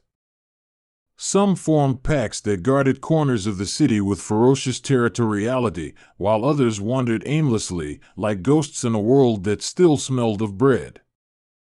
That difference created tactical opportunities. If a pack could be bargained with, perhaps its territory could be cordoned off without bloodshed. Negotiation with those who barely remembered their names felt like negotiating with history itself. Into this fragile diplomatic effort stepped a man called Tlacanali, who had once been a warrior and who now walked the liminal spaces speaking to the infected in an old tongue no one else chose to use. He had the uncanny ability to soothe certain liminal ones and send them back to their meager shelters. People began to see in him a mediator between life and unlife.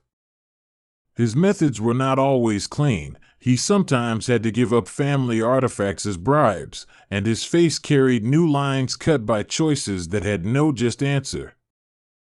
As seasons turned, a new festival emerged out of necessity more than joy, the festival of quiet waters. It was a ritual that asked for restraint, a communal vow to speak softly, to light fewer fires, to keep music at a whisper so the crown would not collect into appetite. It sounded like a funeral masquerading as hope, but the festival worked in a practical way. It lowered the frequency of thought directed at tenderness and thus lowered the crown's appetite for it. The cost was an emotional thinning that some could not bear. The obsidian dawn, observational and ancient as it was, adapted too. It took its nourishment from sources other than human tenderness, echoes of monuments and repeated prayers, the routine worship that once stabilized the city's faith. It found that institutional rituals made better fuel than spontaneous love, and so the binder advised that rituals be simplified, unadorned, and offered less frequently. Civil religion thinned, and in its thinning the people found unusual freedoms and pockets of loneliness. Amidst these societal shifts, a small group of children who had grown in the shadow of the crown began to tell stories that were different from their elders. They invented new gods who were neither cruel nor hunger-driven but curious birds and stubborn stones. Their myths were compact and rough-hewn, made in the image of survival. The youth had the strange advantage of having never known a world without the crown, and their stories often carried solutions inside them simply because they had not been taught the old limits. When the tide came in heavy and the obsidian dawn shimmered with a new, colder light, the cartographers of the rift proposed sending the liminal ones out into the deep, guided by pacifying songs that baited and corralled them toward open waters. It was a plan that mixed compassion with tactical cunning. Let those who had become other roam under a sky that did not hold human songs. Some objected, accusing the cartographers of exile and cruelty, but the sea, in all its unknowing cruelty, offered space that the land could not. A flotilla of rafts and nets rolled into the night under the coordination of Atlantean song and Tenochtitlan chant. The liminal ones wavered at the edge where the sweet water met the sharp, and in the roiling confusion several small miracles occurred. A few found their limbs regain a stiffness that belonged to living muscle, while others dove into the lake and never returned. The flotilla saved the city a season or two, but at the cost of abandoning parts of its memory to the deep. For every group that departed, another remained, and the living learned to make neighborhoods that were both fortress and nursery. They engineered bridges that could be retracted in a moment, windows that sealed like shells, and markets that closed at dusk. Life, as it always does, adapted by inventing routines that both dodge and embrace tragedy. There were weddings that happened in secret and funerals that became public works, carried out with ceremonial machinery and grieving that felt like an industry. Years crawled under the weight of innovations and atrocities, and the obsidian dawn sat like a judgment above the lake, its influence smaller in scope but deeper in texture. A generation had grown with its presence as the only constant, and for them the crown was less a calamity than a landscape feature, like a mountain or a particular star. They measured time and how many times the crown had pulsed and how many songs had been rationed. Then came a winter when the crown shimmered with bluer frequencies and the liminal ones began to assemble in patterns that suggested coordination rather than chaos. They were not organizing toward war, rather, they seemed to be collecting memories into bundles and performing them to each other as if rehearsing.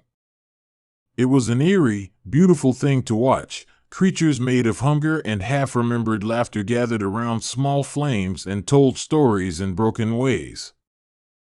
The binder realized that the crown might be teaching them to encode memory externally, a dangerous kind of cultural storage that allowed the liminal to carry what was once intimate into public space. If the infected were no longer only bodies that ate but repositories of communal memory, then the ethics of what to do with them became unbearably complex. Some argued that such repositories should be preserved at all costs. Others said that preserving what had once been private was a theft of the first order. Tension swam at the edges of those debates and turned into skirmishes when ritualists tried to extract those gathered memories for safekeeping, and the liminal ones resisted in ways that were both animal and human. A small memorial was built on a raised platform near the main causeway, an architectural compromise that tried to honor what was lost without feeding the crown. People came to leave small, token items at the memorial and then walked away with hands that trembled with the weight of what they had left behind. As the debates raged, a new idea emerged in Maya's mind, which had never stopped being a mapmaker's mind even if the maps she drew shifted with the world. She proposed a cultural contract: let some memories be deliberately sacralized and bound within objects that could be placed beyond the crown's reach. These items would be sealed with rituals that prevented their stories from being easily consumed. It was a slow, laborious process, but it allowed communities to keep certain histories safe while still living in the presence of the crown. Selections were excruciating. Families decided which moments of their lives were too precious to risk and which could be offered to the safe maintenance of public ritual. The act of choosing taught the people how to let go. It curated grief into objects that had the authority of shrines. These shrines became the city's quietest spaces, full of things no longer sung aloud but still pulsing in the dark like small, patient stars. In time, those shrines became destinations for both pilgrimage and study. Scholars came to read the sedate grammar of suppressed memory, and poets composed elegies in the language of omission. The crown learned to attend these shrines and often left them alone, perhaps because their offerings were already dead to the particular kinds of tenderness it craved. Thus, the city preserved a slice of its soul, even as other parts wilted under rationed love.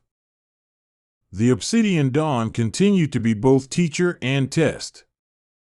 Sometimes it seemed to lose interest, humming quietly as the city rebuilt itself into a mosaic of pockets, markets, gardens, neutral zones, and memorials. People learned to balance caution with stubborn celebration and found ways to squeeze small brightnesses out of the darkest days. There were birthdays again, with cakes that tasted like victory against the crown's appetite, and small plays that told stories of bravery that were as close to truth as the people could manage. Over the years, a new generation of liminal ones learned to mimic the rituals humans performed for them, not from hunger alone but from a residual human curiosity. They began to undertake tasks that kept certain parts of the city functioning, repairing bridges at night to avoid crowds, signaling when storms broke, and even keeping guard at some of the less risky borders. These acts were not entirely pure. Often the liminal ones expected payment in the form of old songs or small relics, but the bargain worked in a fragile, mutual way. The relationship between living and liminal evolved into an ecosystem of dependencies that looked less like domination and more like an uneasy integration. The crown's presence guaranteed unpredictability, but people learned to live with that as they learned to live with the winds. New professions grew up to bridge the gap: liminal handlers, memory curators, and crown linguists. These roles felt sometimes like penance and sometimes like calling. They required people who could see both the beauty and rot of the world without deciding to flee. Then, in a season when the reeds were thick and the dawn a shade like pale cloth, a delegation of unexpected visitors arrived by sea. They were not Atlantean nor Tenochtitlanian, but came from far-off coasts where myths of the obsidian dawn had become rumors and then modern panic. They brought with them devices that hummed with a different frequency and the certainty of people newly confident in technology's promises. Their arrival reopened old wounds and posed new advantages. These visitors proposed an engineered solution: to create a synthetic mimic of the crown that would be easier to control, to saturate their own design with anti-hunger protocols and allow the crown to have a rival that could outcompete it for the resource of memory. It sounded clever in meeting rooms where maps were drawn in sterile ink, but it posed a moral hazard. What if 2 crowns meant twice the appetite? What if the synthetic would encourage the real crown to escalate in response? Debate swelled into argument, and argument into fracture. Some saw the synthetic as salvation and the best use of a future possible. Others saw it as another form of hubris, a promise that technology could be a tidy god to be domesticated. Many people, exhausted and weary, wanted neither option but instead leaned into the practices that had kept them alive: rationed tenderness, protective castles of memory, and the liminal handlers who guided those haunted thresholds. While political tempers rose, small acts of genuine tenderness continued to slip through the rationing policies like roots through stone. A baker slipped a warm roll to a liminal child. A liminal woman gathered discarded feathers and arranged them into wings for a homeless boy's puppet. Priests quietly forgave transgressions when there was a need to hold a family intact. These acts were slippery and risky and perhaps foolish, but they also preserved the human thread the crown had tried to unpick. In the years that followed, monuments were carved not to the crown but to the people who had chosen to live despite it: builders, binders, cartographers, and unnamed mothers who ferried children through streets ringed with teeth. These monuments were simple: pillars with hands engraved into them, or stone benches where people could leave small, safe memories. They were reminders that meaning is not only what you hoard but what you give away carefully. The obsidian dawn itself changed over time, as all things do, though change is sometimes so slow it is indistinguishable from continuity. It grew older, perhaps, or it adapted to the rhythms of the city until its pulses matched more the breath of the lake than the thunder of the world's hunger. It remained a fixture, an object lesson in the cost of curiosity and the necessity of care. People learned to speak of it in more neutral tones, like weather rather than fate. Yet every so often, a spike of appetite would surge through the lattice and remind everyone of the danger still present. During such spikes, the old rules returned with a violence that took no excuses: ration the songs, check the doors, lock the bridges, and pray in the dark.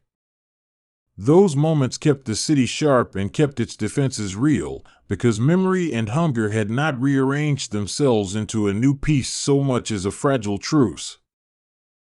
Maya grew older with maps that would not be fully legible to anyone else, for they were written in the code of lived negotiation between cities.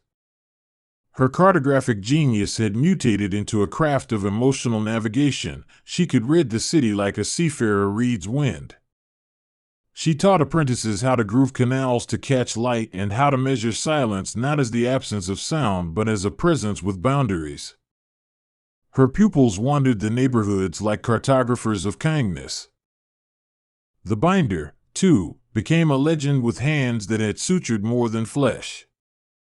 People came to her not only for healing but for counsel about how to ration love, when to shield, when to share, when to let memory go.